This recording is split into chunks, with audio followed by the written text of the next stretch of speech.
melakukan pembelajaran daring, di mana kelas kami adalah melatih, mengajar, dan memberikan edukasi kepada sahabat literasi seluruh Indonesia untuk belajar menulis pasti menjadi buku ber-ISBN. Dan pada malam hari ini adalah hari ketiga, kami lebih mengkhususkan kepada guru-guru ASN karena begitu sulitnya guru-guru ASN golongan tinggi untuk naik pangkat ke jenjang yang lebih tinggi lagi untuk bisa lolos menduduki pangkat yang berikutnya.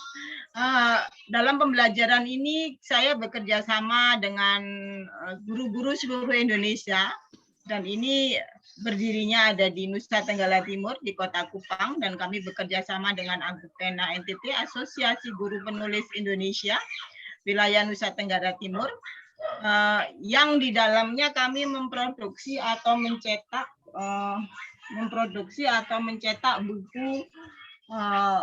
buku atau jurnal ilmiah Agupena NTT. Jadi contohnya seperti ini, nanti mungkin Pak Sahat bisa sampaikan contohnya juga, kalau saya tidak terang gambarnya. Pak Sahat bisa sampaikan dari gambarnya Pak Sahat. Kami menerima naskah-naskah PTK Best Practice untuk edisi yang sekarang belum terbit adalah mulai terakhir naskah itu di bulan Mei, tanggal 31 Mei, karena kami akan mencetaknya di Juni, di edisi kedua tahun 2021. Kebetulan sampai hari ini masih kurang beberapa naskah yang kami masih menunggunya. Nah, untuk memenuhi target tersebut, maka pembelajaran malam ini kami fokuskan kepada penelitian tindakan kelas. Kebetulan sahabat saya ini benar-benar luar biasa hebat. Saya sangat mengagumi beliau ya ketika saya diklat atau webinar di Sumatera Utara, dan kami sambut lagi silaturahmi itu ketika Munas Agupena di Makassar. Jadi saya dengan Pak Berto itu sudah sampai di Sumatera Utara, di Kabupaten Tarutung, terus ke Makassar, Sulawesi Selatan. Sekarang saya bersama beliau di Kota Kupang, Nusa Tenggara Timur. Baik, tepuk tangan tuh sahabat saya yang tampan, Pak Sahat dan Pak Berto. Itu saja penekanan dari saya. Mohon nanti sebelum ditutup Pak Berto menekankan lagi bahwa Agupena NTT masih menunggu naskah tersebut, dan saya mohon Pak Sahat memberikan contoh yang dari Pak Sahat punya, yang saya kirim dari NTT. Ya, begitu saja, terima kasih. Billahi taufik wal hidayah. Wassalamualaikum warahmatullahi wabarakatuh. Selamat bekerja, selamat belajar, sehat untuk semuanya. Selamat menikmati, selamat melaksanakan tugas. Terima kasih Pak Sahat. Terima kasih Bunda. Mari kita beri aplaus yang meriah buat Bu Dalili sebagai ketua, bahkan inisiator dari diklat kita pada malam hari ini. Semoga sehat Bunda, semangat terus menginspirasi kami. Ya, baiklah, kita akan masuk kepada materi inti kita. Kami persilakan Pak Berto dengan segala hormat untuk membawakan materi pada malam hari ini. Silakan ya, Pak. Baik, ya terima kasih Pak Sahat sebagai moderator. Ya. Assalamualaikum, Shalom, Om Swastiastu, Namo Buddhaya, salam kebajikan Bapak Ibu. Selamat malam dari Sabang sampai Merauke. Baik, Bapak Ibu, topik kita ini untuk waktu yang singkat ini agak membuat kita meningkatkan keterampilan kreatif ya untuk menulis begitu. Nah, saya akan coba share screen ya. Oh, atau Pak Sahat saja? Pak Berto ya, saya buat apanya ya, host ya. Ya, Pak ya Berto silakan, aja. ya. No. Ya. Oke. Silakan Pak Berto. Silakan. Ya, saya share screen dulu ya. Ya.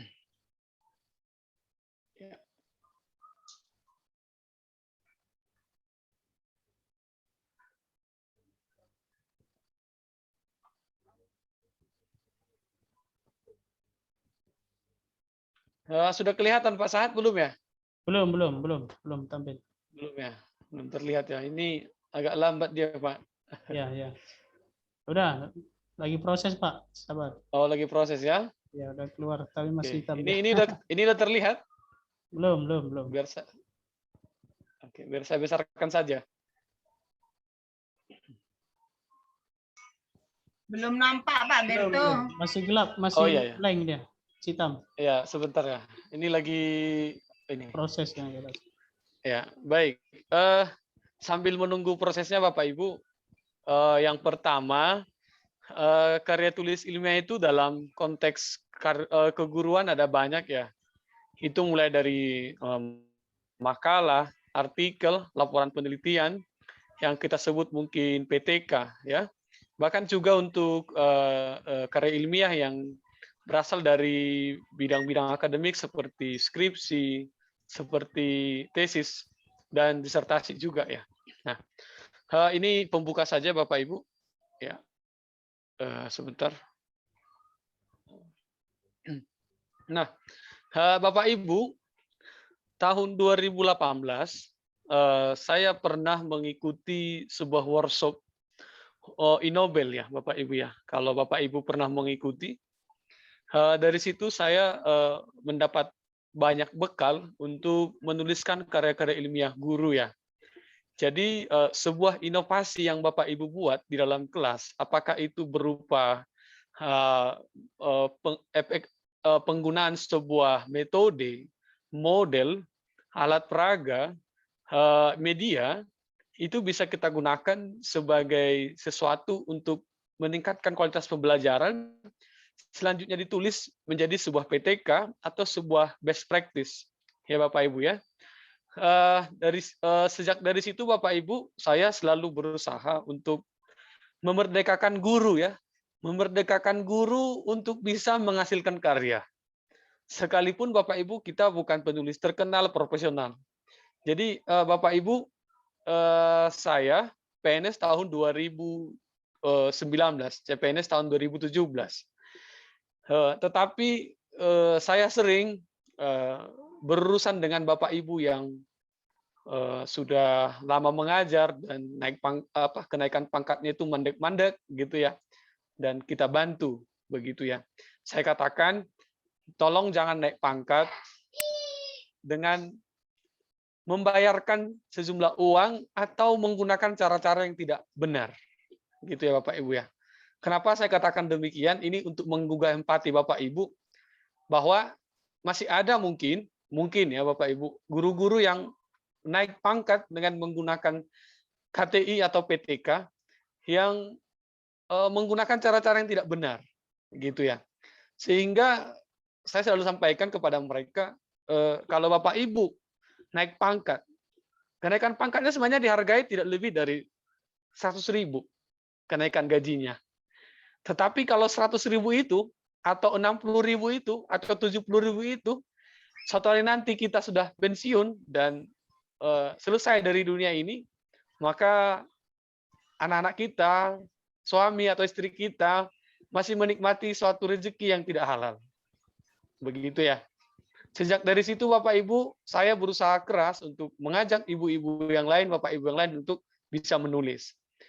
Terus Bapak Ibu, quote malam hari ini sebagai pembuka adalah, jika ingin merdeka dari kemalasan berpikir, maka menulislah. Kenapa Bapak Ibu? Karena dalam menulis ada dua perintah. Perintah pertama adalah berpikir, perintah kedua adalah membaca. Begitu ya. Nah, lanjut. Kemudian dalam menulis karya tulis ilmiah, Bapak Ibu, kita ingat APIK ya. APIK. Ini saya pikir di forum-forum guru yang mempelajari tentang buku 4 pedoman PKB atau buku 5 pedoman PKB ini jelas Bapak Ibu ya. Nah, yang pertama asli. Asli Bapak Ibu bukan plagiat. Karya asli Bapak Ibu ya. Nanti ini saya akan kupas lebih dalam. Bapak Ibu, 1 minggu yang lalu salah satu artikel saya itu diplagiat salah seorang blogger yang terkenal luar biasa. Dikopas utuh gitu ya. Sampai saya berperang di dunia maya gitu ya. Mungkin Pak Sahat juga di dalamnya sepertinya. Gitu ya. Ini karyanya asli, bukan plagiat, bukan ciplakan, bukan copy paste. Kemudian Bapak Ibu perlu untuk apa? Kalau kita berbicara konteks PTK, Action Research Classroom, berarti kita, Classroom Action Research atau penelitian tindakan kelas, kita berusaha memperbaiki mutu pembelajaran, Bapak Ibu ya.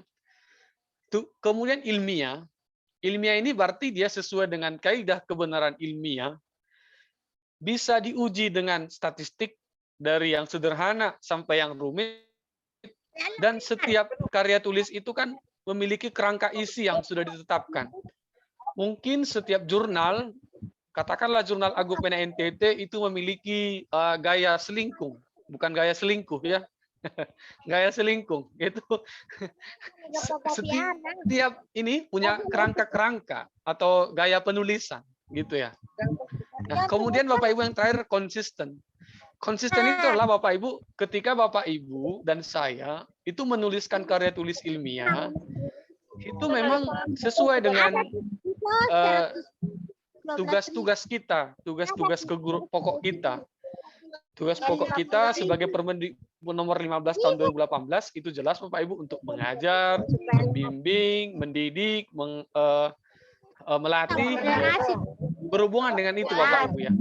Gitu. Pak Saad bisa di-mute dulu sebagian ini, saya kurang konsentrasi. Oke. Baik, lanjut Bapak Ibu. Sekarang kita kupas satu-satu ya, ini sangat penting. Dalam menulis karya ilmiah, Bapak Ibu, katakanlah itu PTK atau best practice ya, yang dihargai gitu ya. Yang pertama adalah ambil masalah yang paling dekat dan Bapak Ibu kuasai. Tetapi kenyataannya di lapangan, mungkin ada sebagian guru yang menganggap sesuatu itu bukan masalah, yang penting untuk diteliti. Tetapi masalah-masalah itu sering dikeluhkan gitu. Terus contohnya kenapa hasil belajar siswa itu rendah misalkan.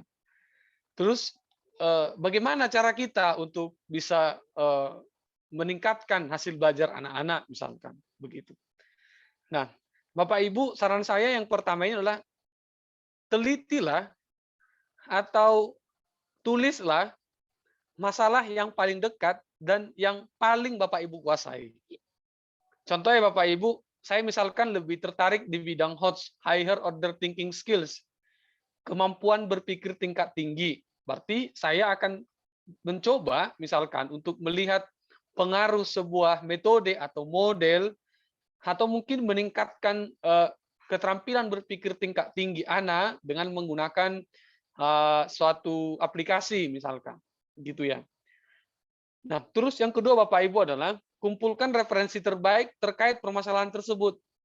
Saya kasih tips dan triknya Bapak Ibu ya. Nah, Bapak Ibu ketika ingin menuliskan karya tulis ilmiahnya, usahakanlah membeli buku-buku terbaru. Tips pertama di poin kedua adalah usahakan membeli buku-buku terbaru. Kenapa harus buku terbaru? Kalau boleh tahun berjalan. Kenapa tahun berjalan? Karena kalau Bapak Ibu mengutip buku-buku yang sudah ada, misalkan, ini mungkin sudah pernah dituliskan di Google Books, bisa kita temui di blog, bisa kita temui di Google Scholar, gitu ya. Tapi kalau buku-buku terbaru itu belum banyak kita bisa jumpai di internet. Jadi ketika Bapak Ibu mengetikkan itu sebagai tulisan dan diuji nanti tingkat kemiripannya atau similarity-nya, itu tidak akan jadi masalah, gitu ya. Terus yang kedua Bapak Ibu adalah untuk mengumpulkan referensi adalah sebaik-baiknya jurnal, sebaik-baiknya hasil penelitian. Ya Bapak Ibu ya, saran saya cobalah untuk mengambil sumber-sumber dari luar negeri. Kenapa? Kalau sumbernya luar negeri, terus Bapak Ibu gunakan Google terjemahan untuk menerjemahkannya, kemudian dibuat dengan bahasa sendiri, tetapi tidak mengurangi maknanya nanti, itu tidak akan terindeks di Google, gitu ya. Itu tidak akan ditemui di Google. Mereka punya bahasa Inggris, kita punya bahasa Indonesia. Jadi itu sangat-sangat mendukung Bapak Ibu supaya karya tulisnya itu asli. Bapak Ibu ya, asli, bukan di copy paste. Tadi Bapak Ibu tipsnya adalah yang pertama beli buku-buku terbaru, kemudian tidak jadi masalah kalau Bapak Ibu menggunakan jurnal-jurnal internasional misalkan dari luar negeri diterjemahkan pakai Google terjemahan. Gitu. Terus yang ketiga Bapak Ibu adalah pilihlah metode penelitian yang paling mudah dilakukan. Kalau kita berbicara PTK Bapak Ibu, itu kan berbicara peningkatan rata-rata ya. Peningkatan rata-rata. Mungkin ada juga yang menceritakannya sebagai gain. Bapak Ibu kalau kita pernah belajar statistik ada namanya nilai gain ya. Peningkatan artinya rata-rata post-test dikurang rata-rata pre-test dibagi skor awal atau rata-rata pre-test nanti dilihat berapa besar peningkatannya. Nah, kira-kira gitu ya. Nah, itu dulu. Kemudian kalau berbicara Bapak Ibu metode penelitian, pasti kita tidak bisa lari dari statistik ya. Statistik sederhananya dimulai dari contoh menghitung rata-rata. Cuma kan sekarang Bapak Ibu lebih mudah ya, bisa dibantu dengan Excel. Excel untuk membuat rata-rata, melihat peningkatan, itu lebih mudah Bapak Ibu. Bisa menggunakan Excel, karena kalau berbicara PTK, statistiknya tidak serumit. Menceritakan pengaruh dengan uji T, misalkan gitu ya. Nah, terus di metode penelitian ini Bapak Ibu kan tadi saya sudah buka dari statistik. Bapak Ibu adalah instrumen penelitian ya, instrumen penelitian. Apakah Bapak Ibu menggunakan observasi, apa Bapak Ibu menggunakan tes, apa Bapak Ibu menggunakan survei atau angket, ini sangat berguna Bapak Ibu. Jadi di pilihan metode penelitian ini Bapak Ibu, selain kita berbicara sampel, populasi penelitian, Bapak Ibu ada dua yang sangat penting. Yang pertama adalah tentang pengumpulan data atau instrumen penelitian yang Bapak Ibu gunakan. Apakah bentuknya pengamatan, apakah bentuknya tes, apakah bentuknya survei atau angket. Nah, yang kedua adalah statistik sederhana. Gitu ya, statistik sederhana. Tapi kalau Bapak Ibu sudah lebih canggih, lebih keren, Bapak Ibu bisa menggunakan aplikasi-aplikasi statistik ya, yang sangat keren-keren gitu ya, bisa dilihat di Google gitu. Nah, Bapak Ibu untuk keempat itu kajian pustaka ya. Kajian pustaka sebenarnya dapat dilakukan belakangan. Yang sering saya lakukan Bapak Ibu adalah kalau saya mensitasi atau mengutip sebuah tulisan, sebuah kutipan dari jurnal, Bapak Ibu biasanya saya menggunakan Google Scholar ya atau Google Cendekia. Di Google Cendekia itu kan Bapak Ibu sudah disediakan sebuah fitur berupa tanda kutip untuk mensitasi. Kalau Bapak Ibu klik tanda kutipnya di bawah judul tulisan di Google Scholar, itu langsung keluar itu Bapak Ibu. Apakah daftar pustakanya mengikuti gaya apa, Amerika, atau gaya yang lain, ada. Jadi, tapi jangan lupa ya, jangan sampai terjadi kesalahan teknis. Artinya di badan tulisan ada, tapi di daftar pustaka tidak ada. Nah, gitu ya. Kajian pustaka itu Bapak Ibu kalau menggunakan Google Scholar atau misalkan buku, ketikkan judul bukunya di Google Scholar nanti kelihatan, kemudian bisa disitasi gitu ya. Terus yang kelima, dan ini trik yang paling ampuh dari semuanya. Karena ini sangat berhubungan dengan metode penulisan. Ya Bapak Ibu ya. Nah, ada dua Bapak Ibu cara untuk menghindari supaya Bapak Ibu karya tulis ilmiahnya itu tidak terlihat di plagiat atau tidak terlihat menciplak atau tidak terlihat copy paste. Yang pertama Bapak Ibu adalah quoting atau kita sebut dengan mengutip. Yang kedua Bapak Ibu adalah parafrase. Parafrase adalah nanti kita jelaskan di bawah ya. Ada dua, quoting, mengutip, dan parafrase. Saya contohkan ya Bapak Ibu ya supaya kita semua bisa melihat ininya, bisa melihat contohnya. Kita mulai dari yang pertama tentang mengutip, kutipan. Bapak Ibu untuk memperkuat atau menghubungkan antar ide dalam tulisan, kita bisa juga mengambil kutipan dari para ahli ya. Atau misalkan dari hasil-hasil penelitian. Sekarang Bapak Ibu kita belajar sederhana saja ya, mengutip sebuah pernyataan ahli, pakar, penulis dari sebuah buku misalkan gitu ya. Nah, kutipan itu Bapak Ibu haruslah sesuai dengan aslinya. Semua diikuti seperti bentuk aslinya.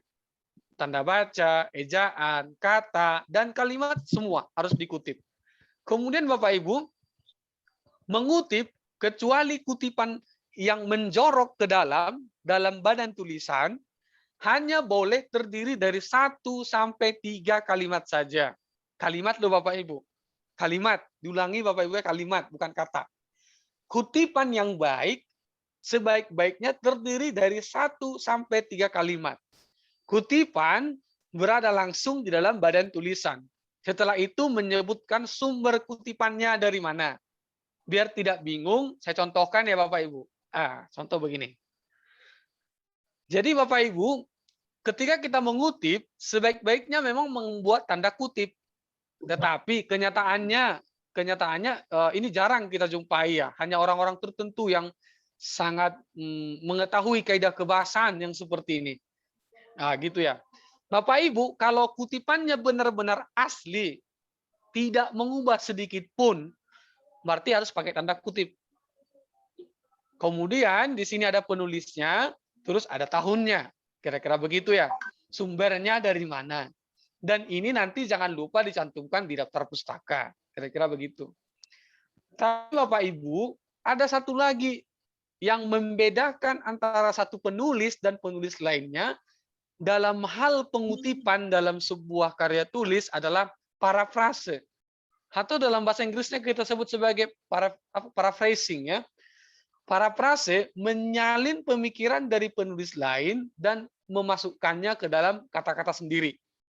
Jadi Bapak Ibu, misalkan Bapak Ibu dapat sebuah tulisan, misalkan gitu ya. Kemudian tulisan itu Bapak Ibu salin, tetapi diubah dengan kata-kata sendiri. Ini jauh lebih daripada sekedar mengutip. Apalagi kutipan langsung yang satu paragraf panjang dalam badan tulisan. Gitu ya. Bapak Ibu,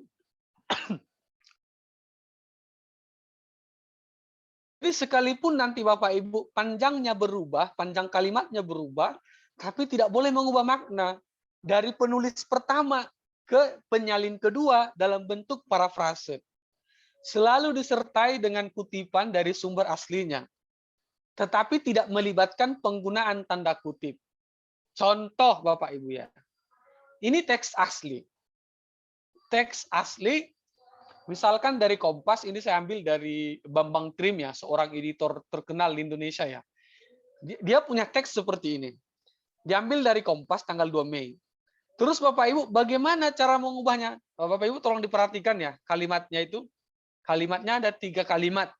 Ada 3 kalimat.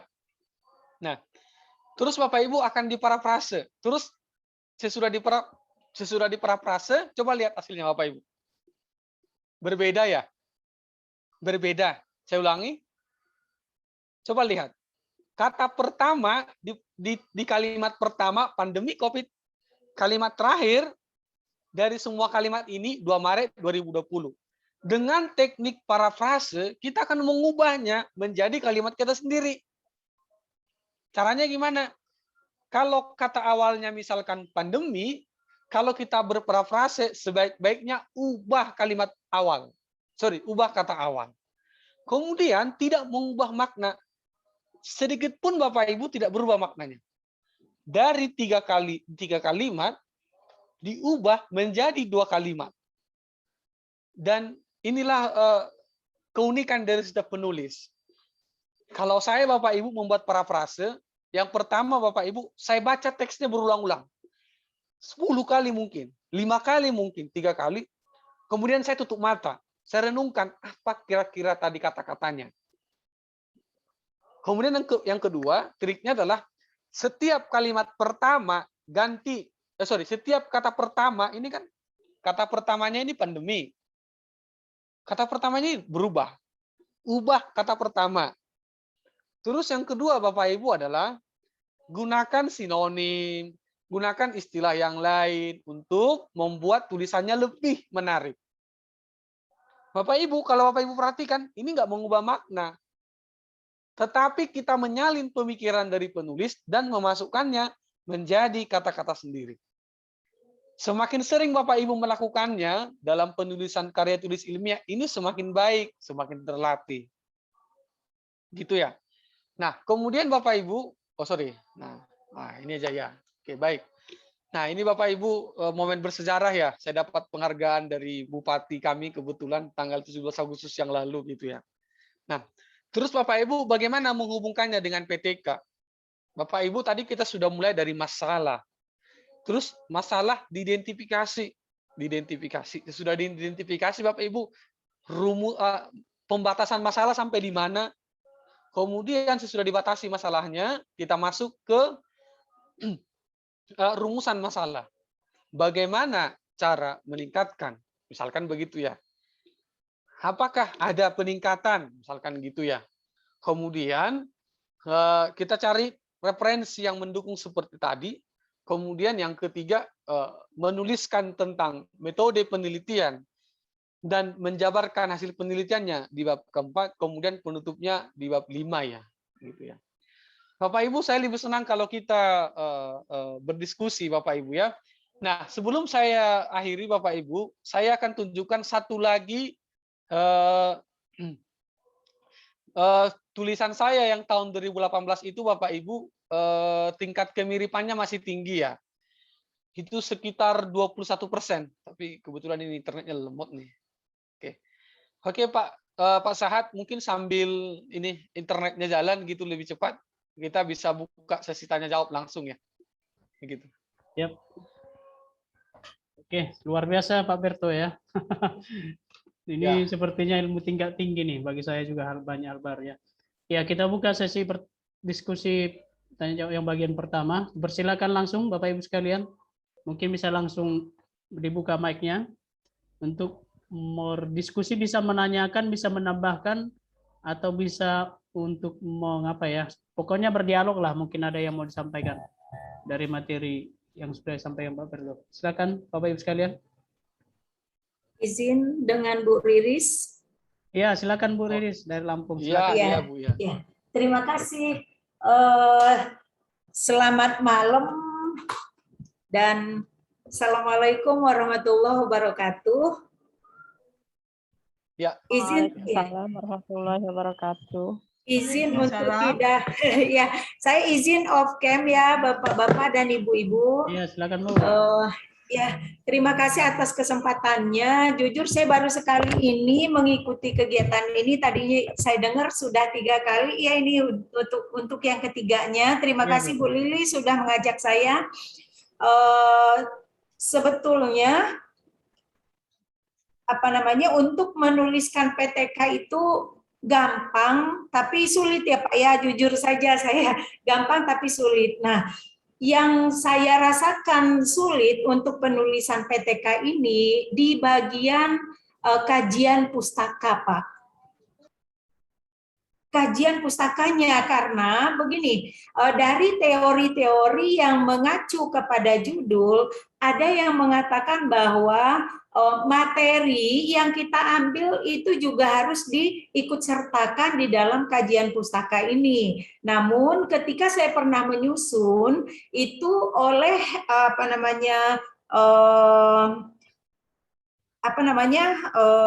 yang ngoreksi PTK kita di Kanwil itu siapa namanya, lupa.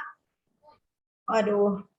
Ya, itu dikembalikan karena itu tidak sesuai dengan prosedur penulisan gitu Pak. Nah, jadi mohon triknya bagaimana cara penulisan kajian PTK, kajian pustaka di PTK itu yang sesuai dengan kaidah penulisan PTK yang benar. Terima kasih.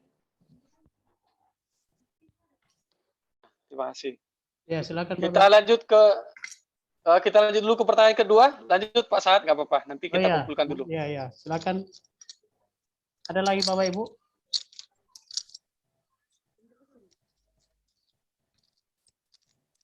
Oke, kita langsung jawab ya, karena nggak ada tadi ya. Bapak Ibu, sebenarnya trik yang tidak tertulis, tapi trik ini melampaui semua tips dan trik adalah berusahalah Bapak Ibu menulis sesuai dengan apa yang diarahkan oleh tim penilai angka kredit. Ini saya sampaikan Iya, Bapak itu. Ibu ya. Oh iya, Itu. penilai angka kredit maksud saya tadi ya, maaf. Ya. Oh. Jadi Bapak Ibu, seberapa hebat pun pemateri yang Bapak Ibu ikuti di mana-mana, kalau misalkan tim penilai angka kreditnya berbeda persepsinya, nggak akan bisa Bapak Ibu, nggak akan bisa. Gitu. Itu yang pertama Bapak Ibu ya. Terus yang kedua, sebaiknya bagaimana cara mengutip? Nah, Bapak Ibu, saya pernah membalikkan sesuatu keadaannya. Keadaan jadi begini Bapak Ibu. Saya pernah bilang kepada guru-guru, kalau Bapak Ibu dinilai oleh tim penilai A, coba lihat karya tulisnya itu di Google Scholar kah, di jurnal-jurnal kah, di dinas pendidikan kah. Coba lihat Bapak Ibu gaya penulisannya. Coba lihat. Karena Bapak Ibu kalau berbicara pengutipan, kita berbicara kaidah kebahasaan Bapak Ibu ya. Ada kutipan yang seperti tadi, hanya mengutip 1-3 kalimat. Ada yang kutipan langsung satu paragraf nih Bapak Ibu. Itu di tengah menjorok itu sekitar 1,5 gitu ya. Kemudian Bapak Ibu di daftar pustaka ada lagi Bapak Ibu cara-cara sitasi.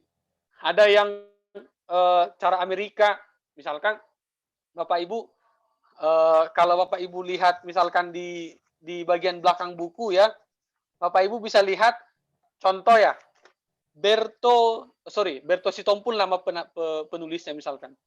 Sitompul Berto, koma, Berto titik dalam kurung tahun. Tetapi ada juga Bapak Ibu, Sitompul, koma, Berto titik, nggak ada dalam kurung. Misalkan gitu ya.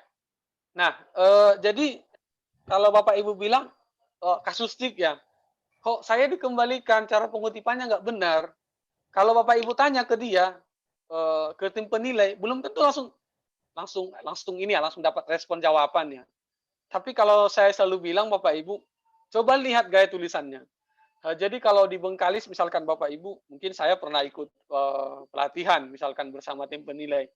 Dipaparkan misalkan, oh ini cara membuat PTK yang baik dan benar. Itu kita ikuti. Lurus Bapak Ibu diikuti 90-100% ikut semua gitu ya. Supaya nanti koreksinya tidak terlalu banyak, bahkan tidak dikembalikan. Bahkan dikembalikan. Gitu. Mungkin kasusnya yang tadi bisa dilanjutkan enggak Bu ya? Kutipan yang seperti apa tadi yang paling fatal disebutkan oleh tim penilai ya? Silakan Bu ya. Silakan Bu. Ya, maaf. Jadi alasan tim penilai itu waktu itu karena kan kita misalnya begini, mengkaji materi mengenai hubungan internasional gitu karena kebetulan saya guru PPKN. Jadi ada materi tentang hubungan internasional. Nah, materi mengenai hakikat hubungan internasional itu yang tercantum dalam RPP saya itu juga saya jabarkan di bagian akhir kajian pustaka itu gitu. Nah, si tim ini nggak mau nerima ada materi itu di kajian pustaka gitu, Pak. Oh, baik. Saya sudah dapat poinnya. Poinnya kira-kira begini. Yang pertama Bapak Ibu, di RPP kan kita sudah jelas ya Bapak Ibu ya. Dari pengetahuan materi di bagian 4 ya. Dari yang pengetahuannya faktual, konseptual, prosedural, sampai metakognitif. Itu jelas Bapak Ibu di RPP. Apalagi di RPP zaman dulu yang 13 komponen gitu ya. Jadi Bapak Ibu sudah jelaskan itu di materi. Nah, sebagian besar Bapak Ibu, kalau di PK memang jarang mengulas materi. Jarang ya, jarang. Tapi kalau Bapak Ibu menuliskan membuat karya tulis, contohnya eksperimen semu, pengaruh sebuah model, sebaik-baiknya memang dituliskan Bapak Ibu. Contoh skripsi pengaruh model kooperatif terhadap ini, misalkan gitu ya Bapak Ibu ya. Itu materi juga dituliskan.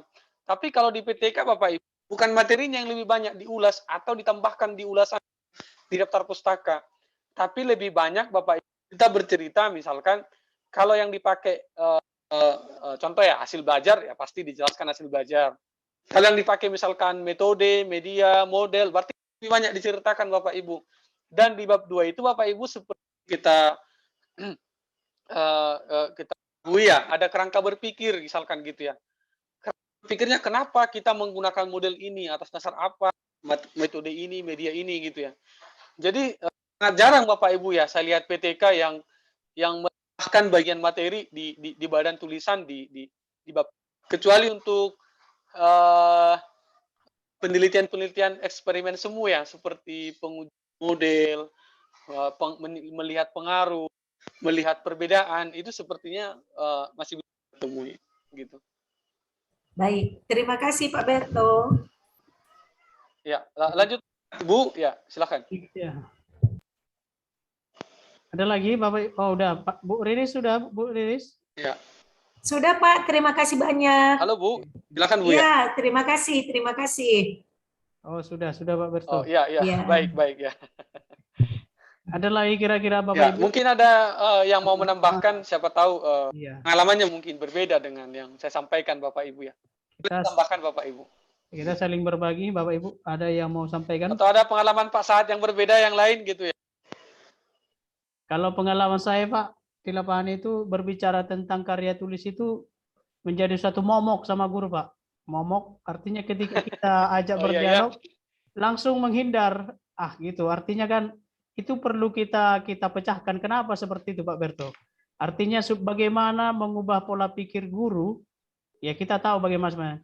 Yang ketika kita ajak untuk menulis karya tulis, langsung tanda kutip, cepatnya aja lah. Gitu. Kira-kira bagaimana Pak Berto untuk menghilangkan momok itu dan memberikan motivasi kepada guru, ya guru harus menulis KTI, apalagi PNS. Demikian Pak Berto, mungkin bisa di apalah pengalamannya atau bagaimana triknya lah mungkin. Terima kasih Pak Berto. Ya, baik Bapak Ibu ya, ini sebenarnya fakta di lapangan ya. Bahkan Bapak Ibu lihat seberapa banyak sih guru yang dari golongan 4C ke 4B? Seberapa banyak sih guru yang top di 3D, nggak naik ke 4A? Kenapa? Karena perkara di golongan 4 itu perkara bikin jurnal. Ya. Nah, gitu ya. Dan banyak guru ketika diminta bikin karya tulis ilmiah, mungkin lebih banyak kirimkan artikel ke koran, gitu ya. Itu Bapak Ibu dapat angka kredit 1, gitu ya. 1,5, misalkan gitu. Itu lebih banyak yang kita sebut sebagai artikel ilmiah populer. Memang ilmiah Bapak Ibu, tapi artikel ilmiah populer. Ya. Terus Bapak Ibu begitu ditanya, mana lagi KTI? Mindsetnya PTK, gitu ya. Terus PTK itu sulit, sangat susah. Kenapa Bapak Ibu? Karena pertama, aturan tertulisnya yang tadi kurang dipedomani. Kalau Bapak Ibu ada tim penilai, mustahil Bapak Ibu ada tim penilai yang tidak pernah menulis karya tulis ilmiah. Langsung contoh Bapak Ibu gaya penulisan dia. Saya ulangi. Langsung contoh gaya penulisannya. Contoh, judul-judulnya misalnya. Oh, Bapak ini nggak suka judul-judul yang lebih dari 20 kata misalkan. Dicontoh Bapak Ibu. Dari judul aja dia nggak suka. Oh, Bapak ini lebih suka PT-nya itu menggunakan IT. Ya mau nggak mau Bapak Ibu. Kalau Bapak Ibu tawarkan kepada beliau ya nggak akan bisa. Metode jigsaw untuk meningkatkan ini nggak dapat gitu ya. Yang ketiga Bapak Ibu, contoh Bapak Ibu adalah di metode penelitian. Maafkan Bapak Ibu ya, banyak juga di antara kita masih ada, mungkin masih ada ya. Kan ketika kita membuat soal, membuat pengujian atau duluan tesnya baru kisinya gitu ya. Duluan tesnya baru kisinya. Kelihatan tuh Bapak Ibu kalau di PTK. Kenapa kelihatan Bapak Ibu? Karena di instrumen itu ya, instrumen penelitian bentuknya tes, seberapa guru membuat instrumen yang baik, soal yang baik, kisi-kisi yang baik itu jelas gitu. Terus Bapak Ibu menyoal tentang statistik. Masih ada mungkin masih ada mungkin guru yang kesulitan rumus gain misalkan kalau ditanya rumus peningkatan. Karena kan kalau PTK kan peningkatan ini gitu ya. Peningkatan hasil belajar, peningkatan motivasi. Terus kalau ditanya statistik Ya, untuk mengukur peningkatan itu gimana? Masih banyak juga Bapak Ibu guru yang kelabaan, padahal pendidikannya ada di tangan gitu. Ya, langsung dong penilaiannya. Jangan-jangan itu bukan karya sendiri gitu. Terus Bapak Ibu di pengulasan tabel ya, pengulasan tabel, grafik, gambar, bagan itu Bapak Ibu. Kenapa? Pernah juga Bapak saya temui bersama teman tim penilai lihat tabel 1.2. Tapi di paragraf selanjutnya Bapak Ibu apa yang terjadi? Lihatlah tabel 31 gitu. Yang apa? Nampak sih Bapak Ibu.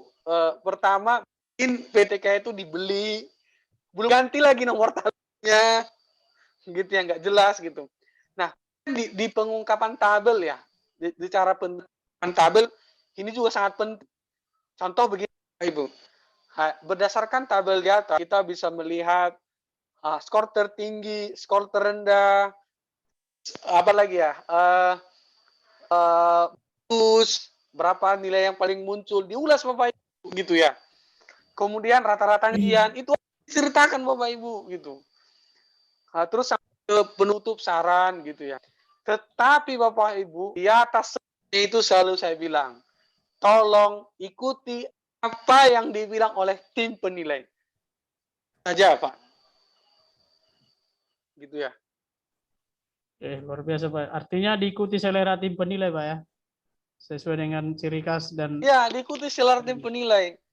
Bapak Ibu di event nasional yang saya ikuti lomba penulisan, itu jelas itu Ibu. Begitu saya mau ikut lomba, saya lihat siapa jurinya. Oh, jurinya dari UPI. Oh, Bapak ini. Saya search itu Bapak Ibu di Google. Tulisan-tulisan Bapak ini lebih banyak kemana? iya. Kemudian gaya penulisannya seperti apa? Contoh, Pak Thomas Sogen misalkan. Pak Thomas Sogen kan sama Bunda Lilis misalkan sering menulis di jurnal Agu PNNTT. Coba kita lihat. Berapa detail, seberapa bagus susunannya bawah gitu ya, sampai ke penutup dan daftar pustaka. Kalau itu Bapak Ibu, itu pun kurang kita peduli. Ya mohon maaf nih Bapak Ibu. Banyak juga PTK yang dikembalikan. Salah ini kurang, ini salah. Akhirnya semua guru mengaku PTK sulit. Terus kalau PTK sulit, caranya gimana? Yuk praktis, nggak sanggup nulis best practice. Yuk bikin buku. Gitu ya. Sanggup bikin buku, yuk bikin puisi, kumpulkan setiap hari 1. Sudah 40 puisi, 4 angka kredit. Bunda Lilis tertawa tadi. Bunda Lilis. Halo. Ya, Keren Pak Berto, keren. Sebelum mungkin ada yang bertanya yang lain. Oh iya, sebelum Bunda mungkin bisa ini Pak Moderator, bisa izin ke Pak Moderator, Pak Sahat. Ya, silakan Bunda. Baik, saya senang sekali ya. Saya baru dapat ilmu juga dari Pak Berto ini luar biasa benar Pak Berto. Jadi memang setiap kita harus belajar ya Bapak Ibu dalam usia saya yang sekarang udah berkepala 5 ya. Saya benar-benar mengakui Pak Berto hebat banget. Saya ini udah sekeliling NTT membawa jargon PTK, menulis itu semudah ceplok telur ya semua. Tapi saya dapat ilmu baru dari Pak Berto yang memang Masya Allah ya. Saya kalau menceritakan ini kadang-kadang saya harus sampai terharu akhir itu. Jadi Pak Berto memberikan kita nasihat gambaran, tapi saya menyadarinya ketika hari ini malam ini gitu. Seandainya saya tahu dari dulu mungkin nggak seperti ini gitu. Mungkin nggak seperti ini Pak Berto. Dalam dupak saya Pak Thomas tuh sangat paham dan sangat ngerti ya bahwa saya itu sebenarnya sudah layak untuk menjadi ke-4C. Sudah sangat layak. Tapi karena sesuatu hal yang seperti Pak Berto katakan, saya itu banyak orang mengatakan keras kepala ya, kepala batu. Jadi terima kasih Pak Berto sudah mengingatkan saya ya. Jadi seperti Pak Berto bilang teman-teman, sebenarnya PTK itu nggak sulit, PTK itu mudah. Nah, yang harus kita ikuti adalah seperti Pak Berto sampaikan bahwa kita mengarahnya kemana gitu loh. Jangankan sampai ke pengawas ya, jangankan sampai ke pengawas di tingkat sekolah saja. Kalau kita sudah berseberangan dengan kepala sekolah, mempertahankan diri bahwa ini loh saya punya benar gitu. Saya udah diklat tingkat nasional, ini saya punya benar, tetap nggak akan diakui kalau kepala sekolah bilang itu you salah gitu. You salah gitu. Mau saya ke sampai tingkat internalnya, kalau kepala sekolah bilang you salah, ya sudah salah, nggak akan ada tanda tangan. Nah ini kan baru saya sadari malam ini Bapak Ibu. Makanya saya sampai harus terharu kenapa saya baru bisa menyadari ini, karena kekeras kepalaan saya, kepala batu saya. Memang ya mungkin setelah ini baru saya bisa melangkah ke 4 C Pak Berto. Aduh saya nggak bisa ngerti selama ini, dan baru disadarkan pada malam ini bahwa menulis PTK itu mudah, semudah ceplok telur, memang benar. Tapi ternyata satu ilmu yang saya lupakan ya, bahwa kita mau mengacu kemana, kita mau mengarah kemana gitu loh. Mau kau bawa kemana saya gitu. Kalau kita mau ngomong, kita sudah bikin PTK, sudah semudah ceplok telur, mau kau bawa kemana saya, kan ada lagu kan, mau kau bawa kemana kan. Ini Bu Marina mesti setel nanti di akhir waktu nih. Jadi ini benar-benar ngetok kepala saya ya, supaya kepala saya ini dingin. Nah, saya harus benar-benar seperti Pak Berto lakukan. Terima kasih Pak Berto. Jadi teman-teman bukan hanya ke tim pengawasnya aja. Kalau kepala sekolah udah enggak ini, sampai kepala sekolah kan pernah bilang ya, kalau kau tidak loyal pada atasan, kau tidak akan pernah bisa jalan lurus. Ya Allah. Kalau kau tidak loyal pada atasan, kau tidak akan pernah bisa berjalan lurus. Ini saya katakan ini, karena pernah kepala sekolah mengatakan seperti itu gitu. Kalau kau tidak loyal pada atasan, maka kau tidak akan pernah bisa berjalan lurus. Setelah saya merenung, oh iya benar juga ya, saya bilang begitu. Sekarang Pak Berto ketuk saya, kalau mau ngomong secara singkatnya, usianya jauh di bawah saya, memang kecerdasannya luar biasa ya, dengan Pak Sahat juga setelah merontokkan keegoisan saya ya. Baik Pak Berto, saya sangat setuju dengan statementnya Pak Berto tadi. Hanya satu teman-teman yang harus dipahamkan Pak Berto, similiri tadi sudah jelas, tadi ilmu yang sedikit tapi sangat mengetuk hati saya hingga saya harus sampai terharu ya. Semoga setelah ini lancar jalan saya Pak Berto. Saya akan mengikuti nasihat Pak Berto dengan baik. Satu hal yang harus dipahamkan di Pak Berto adalah susunan Pak Berto. Susunan cara menyusun PTK Pak Berto. Ada teman-teman yang belum tahu. Jadi dari pendahuluannya apa itu mungkin disampaikan secara singkat aja Pak Berto. Dari pendahuluan, terus pembahasan, terus sampai di daftar pustaka. Memang Bu Riris tadi nyampaikan daftar pustaka agak ribet juga. Itu seperti Pak Berto katakan juga, kalau daftar pustaka itu tidak cocok, coret saja. Jangan dipakai gitu loh. Kalau bertahan dipakai ya tetap aja nanti akan ngikutin seperti saya Bu. Nggak naik pangkat. Saya sudah 5 tahun kelima ini saya mau ke 4C tapi nggak. Semua bahan ada. Kalau Bapak Ibu lihat Facebook saya, semua ada. Buku ada, PTK ada, jurnal ini ada 3, kurang apa coba? Ya karena saya keras kepala tadi, itu bilang. Jadi terima kasih Pak Berto sudah menyadarkan saya. Satu hal yang Pak Berto harus sampaikan itu, karena ada beberapa teman yang menanyakan kepada saya, susunan PTK Bunda, susunan PTK. Ya, karena saya bukan narasumber, jadi saya kembalikan ke Pak Berto. Terima kasih Pak Sahat. Terima kasih Pak Berto. Tuhan memberkati. Terima kasih Bunda. Sebelum Pak Berto mungkin dari tadi Pak Hotna Baban tadi resen itu. Mungkin ada yang mau sampaikan. Oke, terima kasih Pak Sahat buat kesempatannya. Sama-sama Pak. Sehat Pak. Selamat sehat Pak. Selamat malam Pak Berto. Hotna Baban, selamat malam, selamat malam. Ya, saya dari Medan. Jadi terkait dengan memang penulisan PTK ini, Saya kurang lebih 20 tahun sudah jadi guru. Saya baru 4 menghasilkan PTK. Jadi memang yang pertama yang saya lihat adalah ketika kita menulis PTK, ya ini pengalaman pribadi ya. Yang pertama adalah yang paling sulit yang saya alami itu adalah di kajian pustaka. Jadi sangat sulit. Kalau yang seperti yang Pak Birto buat tadi adalah kayaknya gampang sekali gitu ya. Kalau selama ini kita, kalau saya pribadi ngutip aja gitu, ngutip akhirnya jadi seperti plagiat. Jadi kalau ya jujur PTK saya itu kalau saya baca ini kan tulisan orang, jadi hanya pengantarnya sedikit, kemudian kita kutip. Jadi kalau dilihat persentasenya itu lebih banyak kutipan daripada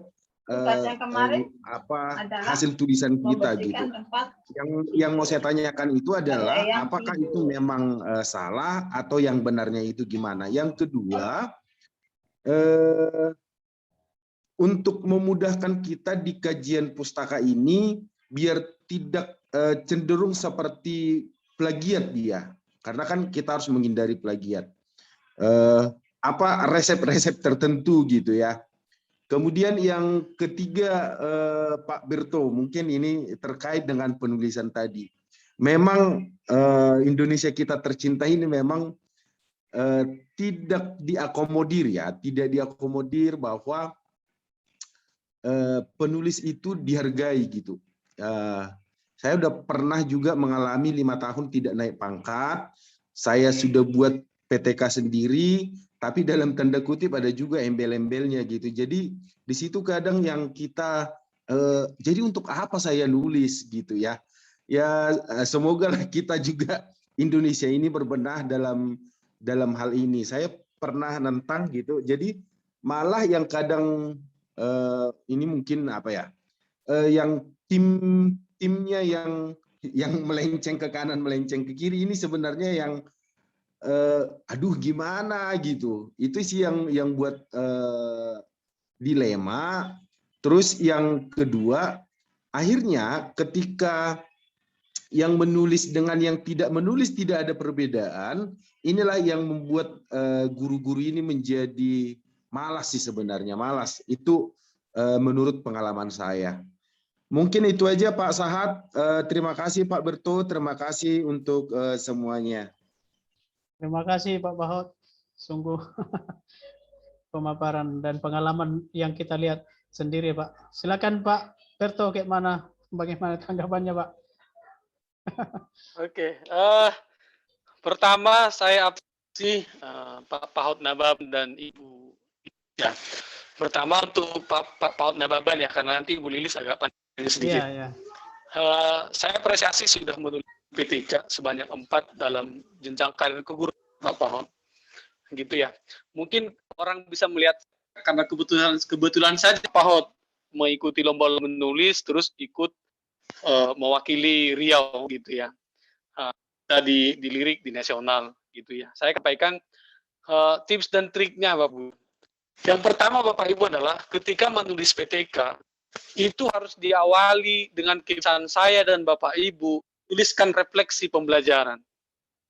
Menuliskan itu apa Bapak Ibu? Mungkin bisa juga di Facebook, apa yang kita lakukan bersama anak-anak, merefleksikan apa saja yang Bapak Ibu alami, Ibu lakukan di dalam kelas. Tetapi ya kalau katanya sekarang Bapak Ibu, kalau Bapak Ibu guru, ya banyak itu Bapak Ibu menunjukkan foto mobil gitu ya, foto sawit. Ketimbang Bapak Ibu bersama dengan anak-anaknya gitu loh. Bersama dengan anak-anaknya, muridnya yang itu ladangnya, ladang amalnya, ladang dapat ya. Terus Pak Ibu apa yang terjadi? Bapak Ibu, saya dan Bapak Ibu seringlah menulis di Facebook tentang refleksi apa yang kita dapat. Karena Bapak Ibu kenapa? Hubungannya nanti dengan bab 1 pendahuluan PTK. Saya rangkum dengan pertanyaan Bunda Lilis. Bapak Ibu, di bab 1 ada orang menulis PTK dimulai dari menurut Undang-Undang Pendidikan Nasional nomor 20 tahun 2003. Pendidikan adalah kali kalimatnya ke bawah.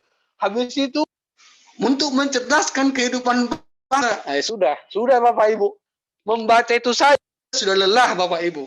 Pada judulnya adalah peningkatan hasil belajar. Arti Bapak Ibu di bab 1 pendahuluan ceritalah Bapak Ibu, sayan Bapak Ibu tentang pengalaman Bapak Ibu, hasil belajar mana yang rendah. Berdasarkan pengalaman penulis, hasil belajar siswa pada materi A di tahun pelajaran ini ada sekian. Dari sekian siswa, dari 50 separuh siswa mendapat nilai bawah KKM. Dan ternyata guru melihat dan ternyata penulis merefleksikan bahwa pembelajaran yang diberikan masih belum kurang masih kurang optimal begini, maka penulis mengusahakan untuk gunakan model media atau mereka. Baru cerita sedikit, cerita modelnya sedikit, baru kasih apa judul PT-nya di bab 1 gitu loh. Jangan seperti nulis PTK yang lain Bapak Ibu. Dari Undang-Undang Dasar panjang kali sampai ke bawah, itu bukan skripsi Bapak Ibu gitu ya. Bab 1 ikut dengan Pak Hot ya. Itu yang pertama tentang seberapa besar kebiasaan kita menuliskan refleksi. Karena jelas Bapak Ibu, PTK perbaiki pembelajaran. Arti kita merefleksikan Bapak Ibu, merenungkan apa yang salah, apa yang kurang dari pembelajarannya. Kira-kira gitu. Seringlah saya dan Bapak Ibu menulis refleksi itu. Mudah-mudahan semakin tercapai itu ya. Nah, nanti bab 1 sudah. Sekarang ke bab 2. Nanti sekalian jalan. Yang pertama tadi di bab mulai Bapak Ibu dari masalahnya. Kalau masalahnya hasil belajar, nggak usah Bapak Ibu kupas Undang-Undang Dasar Disnas tahun 2003, nggak usah. Langsung Bapak Ibu cerita.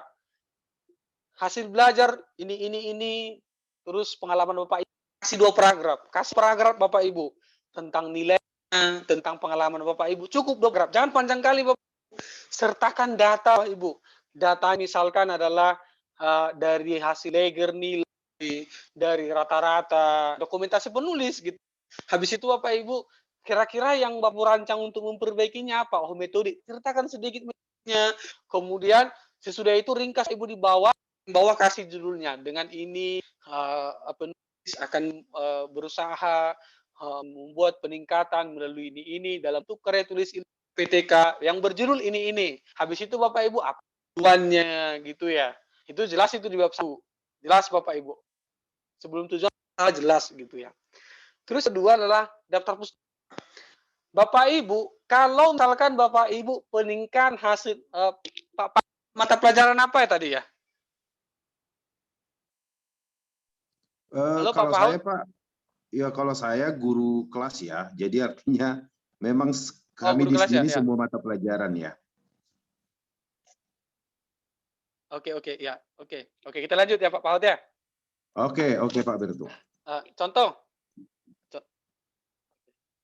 Contoh misalkan peningkatan hasil belajar matematika kelima SD dengan alat peraga sederhana. Jelas ya Bapak Ibu ya. Peningkatan hasil belajar siswa kelas 5 SD apa gitu dengan alat peraga sederhana. Berarti yang di sini daftar apa Bapak Ibu? Yang pertama hasil belajar. Yang kedua Bapak Ibu yang harus dijelaskan Bapak Ibu alat peraga. Kedua itu harus tercantum. Terus Bapak nanti di kerangka berpikir harus ada enggak penelitian yang mendukung kalau menggunakan alat peraga itu hasil belajarnya mending, itu jelas di kerangka penelitian. Itu ya, dan penelitian yang mendukung. Itu dulu. Tetapi Ibu yang terjadi di daftar pustaka adalah begitu guru saya ditanya, "Mana cara menulis kajian pustaka?" Oh, ambil kutipan sebanyaknya. Dari sini, dari jurnal ini, masukkan ke sini. Dari buku ini, masukkan ke sini. Dari buku A, masukkan. Akhirnya Ibu kutipan menuntut kutipan. Sebenarnya yang itu seperti apa sih Pak? Gitu ya. Pengalaman saya Pak Ibu di nasional kemudian dikasih tahu pemateri apa. Bapak Ibu ketika berbicara kajian pustaka hasil, oke, nggak masalah Pak Ibu. Kita mengutip yang namanya Sujana kan. Apa lagi ya? Ari Kunto misalkan. Nggak masalah. Tetapi Kunto itu Bapak Ibu itu sudah banyak di internet. Sudah banyak dijual, diulas. Harus Bapak Ibu lakukan apa? Carilah buku terbaru yang sangat terbaru di tahun berjalan tentang hasil belajar. Ketik Pak Ibu. Itu kalau di indeks Google nggak terlihat itu Pak Ibu. Karena baru. Itu satu. Jadi kalau dikutip tidak terlihat. Itu ya. Terus Bapak Ibu gimana caranya supaya semakin kaya? Ambil jurnal internasional, terjemahkan di Google terjemahan, rapikan kalimatnya, tempel di badan tulisan. It's okay, nggak jadi masalah. Orang sana pakai Inggris, kita pakai Indonesia. Itu cara kedua. Cara yang ketiga yang paling ampuh Bapak Ibu adalah sesudah Bapak Ibu kutip A, pendapat B, pendapat C, ringkaslah Bapak di bawah. Jadi tidak hanya kutipan-kutipan, ringkas. Jadi hasil belajar adalah kata-kata Bapak Ibu, jangan lagi kutipannya ulang. Gitu. Yang tadi kan Bapak Ibu kita hanya empatkan kalimat dari kutipan. Bapak Ibu 2018 saya adalah peserta se-Indonesia dari Sabang sampai Merauke dengan tingkat kemiripan tulisan 21%. Padahal tulisan yang baik itu sebenarnya kurang dari 30%. Tetapi saya sedih Bapak Ibu. Kawan-kawan saya itu 5%. 10% Bapak. Luar biasa hebat. Saya tanya, apa yang ada cara menulis saya dan menulis mereka?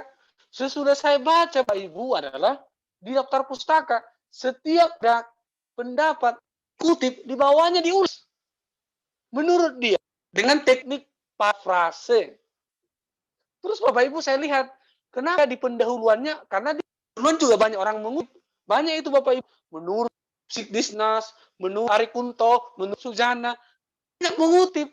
Yang saya lihat, ternyata Bapak Ibu lebih banyak menuliskan refleksi pembelajaran kelasnya. Di tahun lalu saya menggunakan metode ini. Metode ini sebenarnya cocok untuk ini. Tetapi hasilnya anak-anak di semester ini nilainya rendah. Diulas, kenapa rendah? Oh, anak-anak itu belum sanggup berpikir kritis, misalkan gitu ya. Anak-anak itu nggak senang kalau nggak belajar pakai media. Ulas Bapak Ibu panjang. Semakin tuh kalimat Bapak Ibu, semakin rendah miripannya. Kami semakin banyak dari Google, semakin tinggilah similaritasnya. Bapak Ibu, kalau di pangkat 4B, 4C ke atas, itu kan masuk nih. Kalau misalnya itu sudah terakreditasi, itu kan diukur tingkat miripannya. Jangan sampai di 30%, pasti tolak Bapak Ibu. Karena KTI yang kurang dari 30%. Bisa juga pakai aplikasi ITIN dan segala macam. Diingat ya Bapak Ibu, KTI yang baik kurang dari 30%. Saya dapat 21%, sedih saya Bapak Ibu. Sangat sedih gitu. Terus kajian pustaka sudah, kerangka berpikir sudah. Terus yang ketiga Bapak Ibu adalah penelitian, metode penelitian. Itu saya Bapak Ibu ya, berbicara populasi sampel, instrumen penelitian, kemudian berbicara tentang statistik. Kalau PTK statistiknya nggak rumit Bapak Ibu, kan hanya mencari mana rata-ratanya. Excel bisa kan Bapak Ibu. Tapi yang sering bermasalah jika Bapak Ibu adalah yang sering bermasalah nih, instrumen penelitiannya. Kenapa? Adalah yang dipermasalahkan kisi-kisi, tabelisifikasi. Oh, ini nggak benar. Terus C1, C3, C4, C5, itu juga dicek ya kebenarannya gitu. Tabel kisi-kisinya banyak masalah.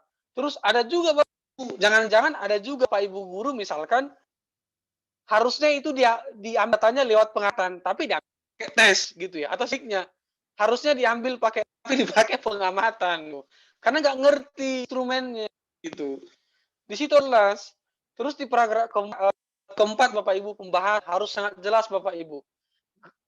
Sertakan grafik, lebih bagus. Grafik garis kah, grafik lingkaran, tabel, boleh. Diagram, boleh. Bapak Ibu diulas, coba tabel, inilah hasil post-test anak, hasil post-test kelas 5. Sesudah diajar menggunakan metode ini. Enggak juga Bapak Ibu diceritakan. Nilai tertinggi, nilai terendah, terus rasanya berapa, sudah terjadi peningkatannya diceritakan gitu. Itu seharusnya Bapak Ibu. Ya kalau sudah bab kelima tutup ya cuma kita ada peningkatan sekian dari sekian siswa yang dapat sekian siswa lulus KKM, nah gitu ya Bapak Ibu. Jadi sudah sangat detail Bapak Ibu.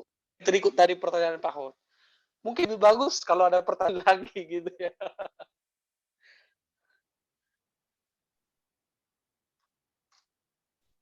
Ya, lanjut Pak Sahat ya. Mana Pak Pahot, ada tanggapan? Mungkin ada yang mau disampaikan lagi? Apa ya? Sudah semakin cerah ya. Iya. Kalau bahasa Medannya semakin terang gitu ya. Memang yang membuat saya selama ini kutip, tapi itu nggak diulas atau tidak dibuat seperti parafrase seperti yang dikatakan Pak Birto ini. Semoga lebih menginspirasi. Terima kasih Pak Birto. Oke, luar biasa ya. Keren. Ya. Ada lagi Bapak Ibu? Kalau pertanyaan Bunda Lilis sudah tadi Pak Berto ya, sudah sampaikan juga ya. Ya. Yang mengulas. Ya, sekalian tadi diulas Pak ya. Udah kan, udah sekalian kan. Oke. Ada lagi Bapak Ibu? Sudah Pak Sahat. Kenapa Bunda? Sudah jelas kan? tadi Ya. Pak Berto sudah jelaskan. Ya. Kita dengarkan dulu dari Bapak Ibu yang lain ya. Dari kita ada lagi materi Pak Berto? Ada lagi mau disampaikan? Oh, tidak ada lagi Pak, tidak ada lagi. Oh, berarti kita bisa diskusi lah ya. Oh, tidak ada lagi Pak ya. Iya. Bu, siapa ini? Bu Mei Tarigan dulu. Bu Mei Tarigan, persilakan Bu Mei. Bisa bertanya, bisa apalah menyampaikan pendapat atau mungkin diskusi. Bu Mei Tarigan, dipersilakan Bu. Atau oh ya Bu Ceti buka kamera. Silakan Bu Ceti.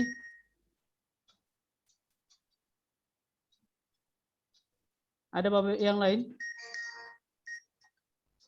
Seperti ini Saya Pak. ada. Oh ya silakan Bu Melani, silakan Bu dengan. Ya, terima kasih.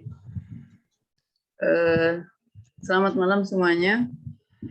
Jadi seru juga rupanya nih mengikuti kegiatan malam ini nih. Jadi terus terang saya salut dengan Pak Berto, Pak Sahat masih muda, energik dan mau berbagi dengan kami ini, terutama saya ini udah setengah abad sama dengan Bunda Lilis ya Bunda. Tapi usia boleh tua, tapi semangat kami ini sebenarnya untuk belajar ini masih tinggi gitu kan. Nah jadi sehubungan dengan yang sudah disampaikan oleh Pak Berto tadi, saya kadang berpikir ya, orang yang berlatar belakang pendidikan seharusnya itu kan punya pola pikir yang punya wawasan yang jauh ke depan gitu kan. Tapi kenyataannya ya tidak bisa dihindari. Ternyata bahwa manusia yang berkiprah di dunia pendidikan ya juga namanya manusia gitu kan, punya kelebihan dan punya kekurangan. Dan kalau saya lihat ternyata bahwa tim penilai angka kredit juga pola pikirnya masih, kalau saya lihat ya masih konvensional, masih kaku gitu ya, sehingga dia tidak mau mengakui perbedaan pendapat. Jadi kalau tadi Bunda Lilis istilahnya tuh kaku, keras, lalu akhirnya tidak dianggap loyal dengan pimpinan, ya akhirnya jadi terkendala gitu kan. Dan itu memang bukan hanya di satu sekolah, bahkan hampir semuanya seperti itu kan. Nah, harapannya ya kita yang paham dengan kondisi seperti itu, tidak usahlah berbuat seperti yang terjadi gitu kan. Nah, itu mungkin pesan moral bagi kita. Kemudian yang kedua, Pak, yang mau saya tanyakan, apakah dalam kegiatan PTK itu memang harus berorientasi ke nilai akhir, Pak? Ke nilai kan artinya itu. Orientasinya itu harus ke nilai kan? Sehingga saya selama ini terus terang saya tidak tertarik dengan membuat PTK karena saya lihat kawan-kawan itu membuat PTK, tapi mudah-mudahan di grup ini enggak ada lah ya. Orang-orang membuat PTK itu akhirnya karena orientasi hasil akhirnya itu berupa nilai, akhirnya direkayasa sehingga setelah melakukan PTK nilainya menjadi meningkat. Padahal saya yakin kalau seandainya dengan kondisi sekolah yang sedemikian rupa untuk untuk ke arah signifikan itu sangat berat gitu kan. Walaupun yang mungkin ada, tapi isinya itu sangat langka lah gitu kan. Nah itu yang pertanyaan saya. Kemudian yang berikutnya, kalau seandainya misalnya nih membuat PTK itu tidak berorientasi dengan nilai, Pak. Misalnya saya nih ditantang oleh Bunda Lilis nih, Bu Mul dibuat PTK-nya tuh, scrapbook-nya itu katanya gitu kan, karena saya menulis buku itu kan tentang scrapbook, saya penasaran benar katanya gitu kan, Bu Mul cari referensi tentang scrapbook. Nah, maksud saya itu yang mau saya tanyakan adalah jika misalnya judul dari PTK itu tidak berorientasi nilai, misalnya meningkatnya kreativitas gitu Pak, meningkatnya kreativitas anak belajar pada masa pandemi melalui kegiatan praktikum gitu kan, misalnya nih seperti itu, apakah diperbolehkan gitu kan? Terus kalau seandainya seperti itu nanti data untuk statistiknya tuh bagaimana? Mungkin nanti kaitannya dengan data statistik kali Pak Berto ya, karena kaitannya itu kan yang ditanyakan adalah meningkatnya kreativitas, bukannya meningkatnya hasil belajar. Kalau meningkatnya hasil belajar kan memang orientasinya akhirnya ke nilai gitu kan. Nah itu. Nah kemudian yang mungkin untuk untuk ulasan kita semua, kenapa kok PTK itu harus berorientasi nilai, Pak? Padahal yang namanya nilai itu kan normatif, Pak. Istilahnya itu kan nilai 8 di tempat saya. Mungkin tidak ada artinya di tempat Pak Sahat, tidak ada artinya di tempat Pak Berto gitu kan. Nah, tolak ukur anak itu mendapat nilai 8, mendapat nilai 9 itu kan sebenarnya sangat normatif sekali, Pak. Sementara kalau misalnya kreativitas itu kan bisa terlihat dari hasil pengamatan. Oh, anak itu memiliki kreativitas yang tinggi, terbukti dari produk yang dibuat itu memang bagus. Anak-anak itu tertantang untuk membuat produk yang lebih dibandingkan dengan kawan-kawannya gitu. Nah, jadi itu yang mungkin beberapa pertanyaan saya, sehingga mungkin ya harapannya tantangan Bunda Lilis kepada saya tuh bisa pecah telur saya gitu. Karena terus terang saya tidak terlalu ambisius untuk membuat PTK tuh, karena memang melihat kondisi sekitar tuh kok kayaknya lalu jadi hanya rekayasa seperti itu, dan itu sangat bertolak belakang dengan hati nurani saya gitu Pak. Nah jadi mungkin bisa dijelaskan supaya saya pun mungkin termotivasi untuk membuat PTK itu memang benar-benar penelitian tindakan kelas, tapi tidak berorientasi ke nilai yang bersifat normatif gitu Pak. Nah, terima kasih Pak Berto, mudah-mudahan bisa menjelaskan pertanyaan saya. Luar biasa dari Bu Liani. Terima kasih Bu buat pertanyaannya. Ya. Silakan Pak Berto. Ini Pak Sahat semakin malam semakin hot sini. Mantap. Kita diajak berpikir tingkat tinggi karena Iya, sudah betul. berbicara creativity ya. Iya, kreativitas ya. Silakan Pak. Oke, baik. Yang pertama, Indonesia akan sangat bersyukur ketika guru-gurunya sangat menghargai kejujuran intelektual. Bapak Ibu, ada kawan saya, lebih muda saya Bapak Ibu, pernah ikut lomba, katakanlah di level A, saya nggak akan bilang kecamatan provinsi, nggak pernah menang Bapak Ibu. Suatu ketika dikirimnya tulisan itu ke Kemendikbud Bapak Ibu, keluar dari jurnal coba. Tulis yang sama di level A dengan level nasional bisa nggak pernah menang gitu, nggak pernah menang, dihargai gitu. Apa yang terjadi Bapak Ibu sesudahnya dikirim ke jurnal Kemendikbud, lolos Bapak Ibu, sudah level nasional, jurnal terakreditasi nasional, angka kreditnya lebih tinggi gitu ketimbang di kabupaten. Bapak Ibu, saya juga melihat Bapak Ibu ada banyak dinamika antara tim penilaian kredit. Satunya Bapak Ibu buku 4 pedoman PKB Indonesia. Satu Bapak Ibu. Tapi setiap wilayah beda-beda penafsirannya. Bisa beda-beda penafsirannya. Saya minta maaf nih Bapak Ibu ya. Sekalipun ini di recording, nggak apa-apa lah. Nggak apa-apa. Karena ternyata beda-beda. Jangan-jangan Sumatera Utara juga beda. Jangan-jangan di Sumatera Utara ada kemarin teman saya di Facebook, bukan guru, menulis begini. Di Sumatera Utara itu kalau mau naik pangkat, kasih duit bla bla bla bla bla, misalkan gitu ya. Tapi ini nggak usah dikupas lagi Karena kan dia nggak berani memberi fakta dan data. Hanya begitu, gitu. Saya nggak tahu yang dialami oleh guru-guru yang lain. Gitu. Terus Bapak Ibu, dengan kejujuran intelektual tadi, saya cuma bilang kepada Bapak Ibu, kalaulah memang benar tulisan Bapak Ibu itu bagus dan luar biasa, tetapi ternyata tidak diapresiasi tim penilai kredit, jangan kecewa Bapak Ibu, kirim ke level lebih tinggi, level yang lebih tinggi, angka kredit lebih tinggi. Kalau boleh jurnal internasional, terjemahkan ke Inggris. Kita buktikan kalau karya Bapak Ibu itu memang berkas, tidak hanya karena disalah-salahkan atau mungkin Keren. sorry ya, nggak pula kata disalah-salahkan.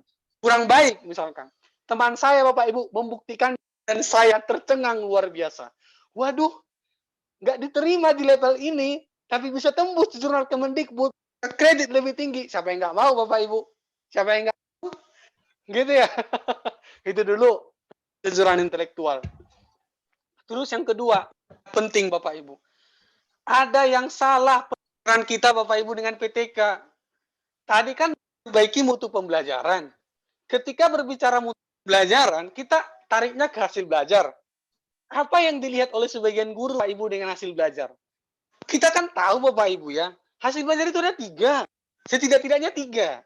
Kognitif, psikomotorik, afektif. Tetapi Bapak Ibu, banyak guru lebih mudah menggunakan pengetahuan. Kenapa? Cukup pakai tes, meningkat hasilnya. Tes, pilihan ganda, atau uraian. Sementara Bapak Ibu, kalau hasil belajar yang lain, berpikir kreatif, berpikir tinggi, apalagi ya, motivasi, boleh Bapak Ibu. Itu kan juga bagian dari mutu pembelajaran, bagian dari meningkatkan mutu pembelajaran. Bagaimana anak itu bisa meningkat hasil belajarnya, motivasinya rendah. Bisa meningkatkan motivasinya? Bisa. Bisa nggak diukur berpikir kreatifnya? Bisa. Tetapi Bapak Ibu, mindset itu sudah lama tertanam. Lebih mudah pakai kognitif. Bisa diukur peningkatannya. Kawan saya, juara 1 guru berprestasi tingkat SMP dari Lampung, Ibu Hoiriah namanya, dia bilang ke saya, Pak Berto, hati-hati dengan PTK. Kenapa? Karena Bapak Ibu, kenyataan ada banyak bias di situ. Bias pertama tadi ya, seperti yang Ibu katakan, meningkat gitu ya.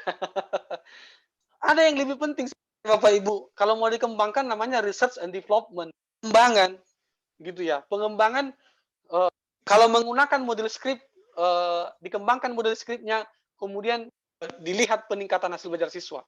Namanya R&D, tapi nggak akan kita bahas gitu Bapak Ibu ya. Boleh nggak di luar hasil belajar pengetahuan? Boleh Bapak Ibu, nggak ada. Peningkatan motivasi, peningkatan kreativitas boleh. Tetapi ada banyak guru yang nggak mau. Apa? Sulit di instrumennya. Sulit di cara penilaian. Gitu ya. Terus Bapak Ibu yang terakhir yang sampaikan adalah tadi instrumen sudah, tentang bias yang tadi, meningkat terus gitu ya. Terus banyak guru yang nggak ini PTK gitu. Bapak Ibu, saya pun Bapak Ibu lebih banyak menulis best practice Bapak Ibu timbang PTK. Karena ada banyak bias di situ Ibu gitu. Ada banyak sekali bisa saja manipulasi data, padahal jelas dikatakan di PTK itu triangulasi. Di luar dari guru harus ada juga rekan sejawat yang juga mungkin teman perguru yang lain gitu ya. Tapi ya kenyataannya triangulasi itu nggak berjalan gitu ya.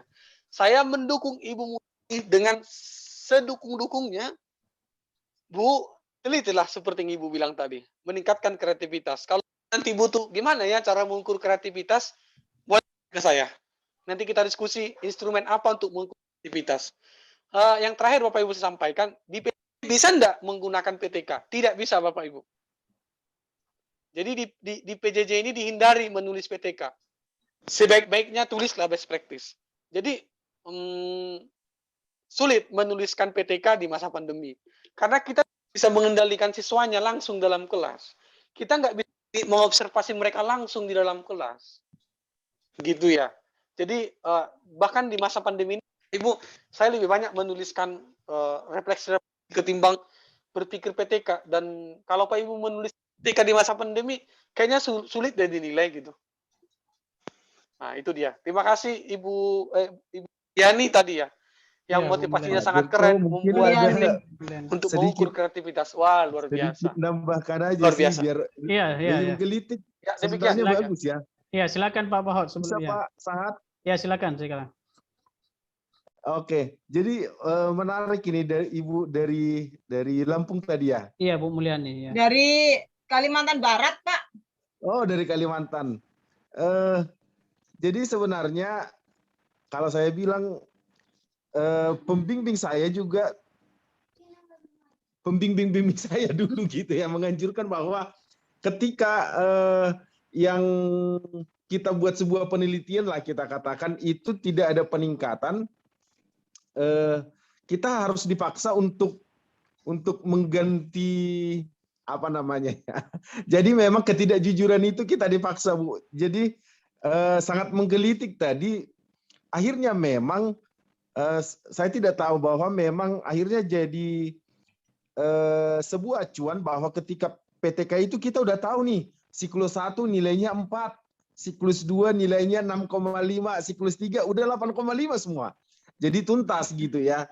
Jadi memang ini apakah memang membudaya, apakah memang jadi prasyarat, sama seperti yang Pak Berto tadi, kalau tidak layak kalau misalnya itu kita buat di kecamatan, jadi ngapain kamu milih ini?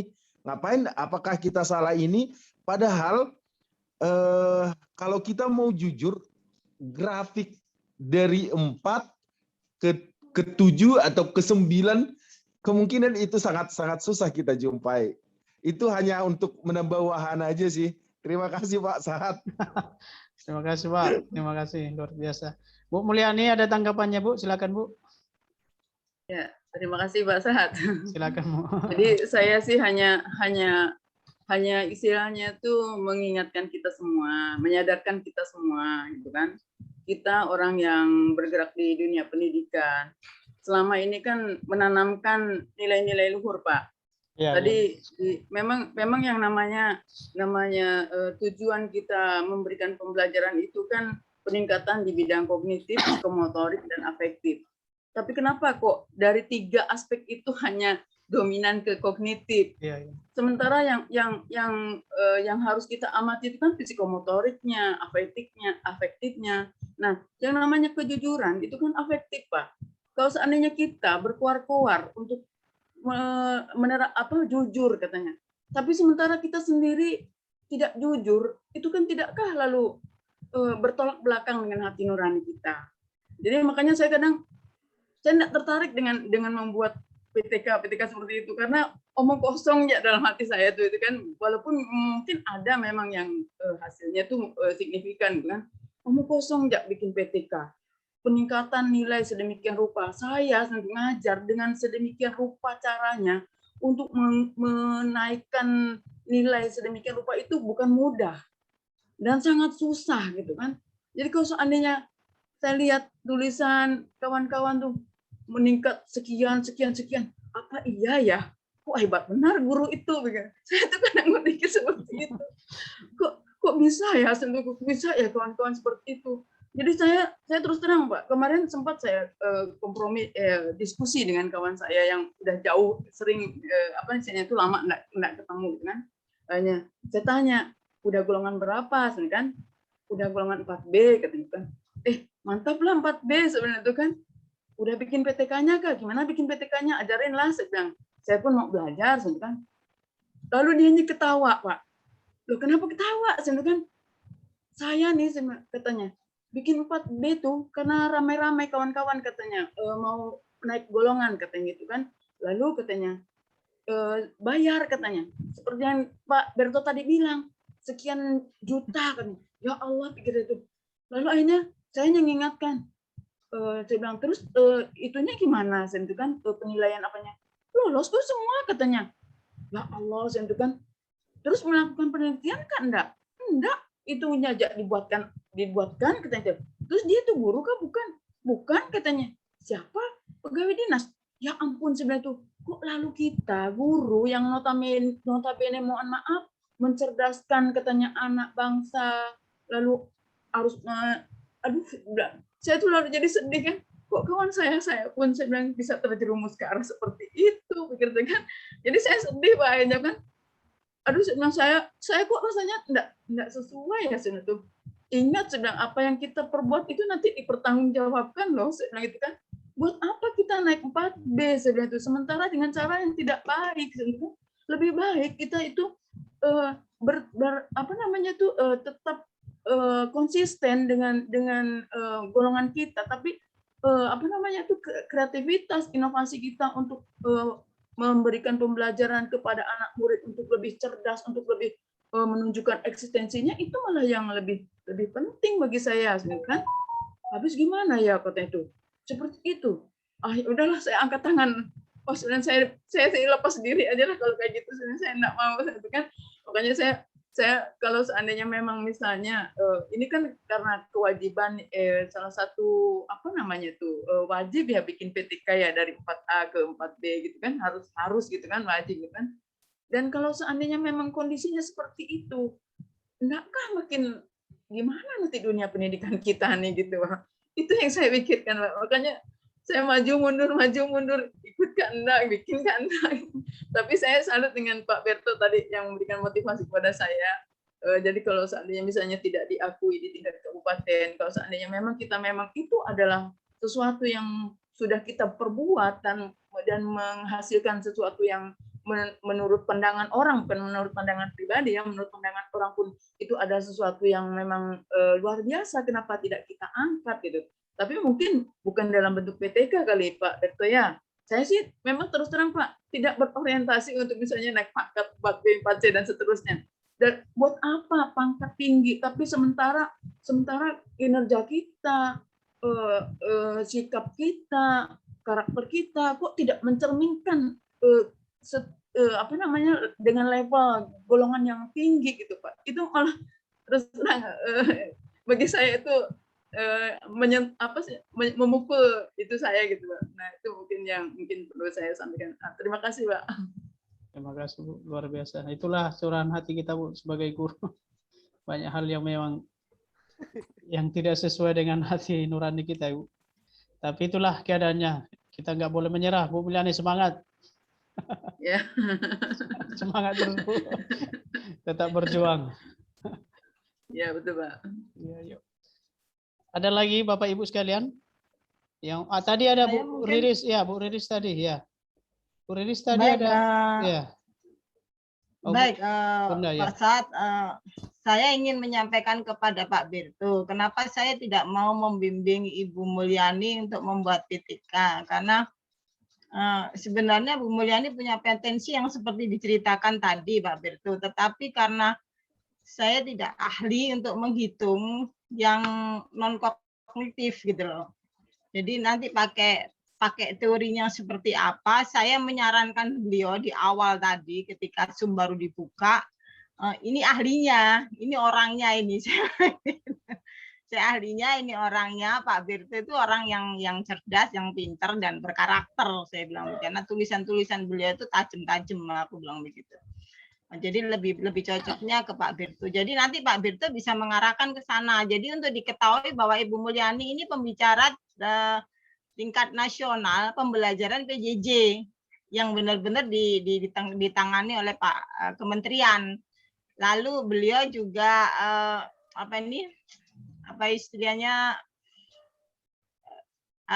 membawa benderanya WIT Pak Sahat. Beliau kan ada gambarnya yang di depan waktu kita buka WIT itu beliau ini. Nah, dia ditemu di TPN 2020, temu pendidik nasional. Tulisannya sederhana Pak Berto, scrapbook.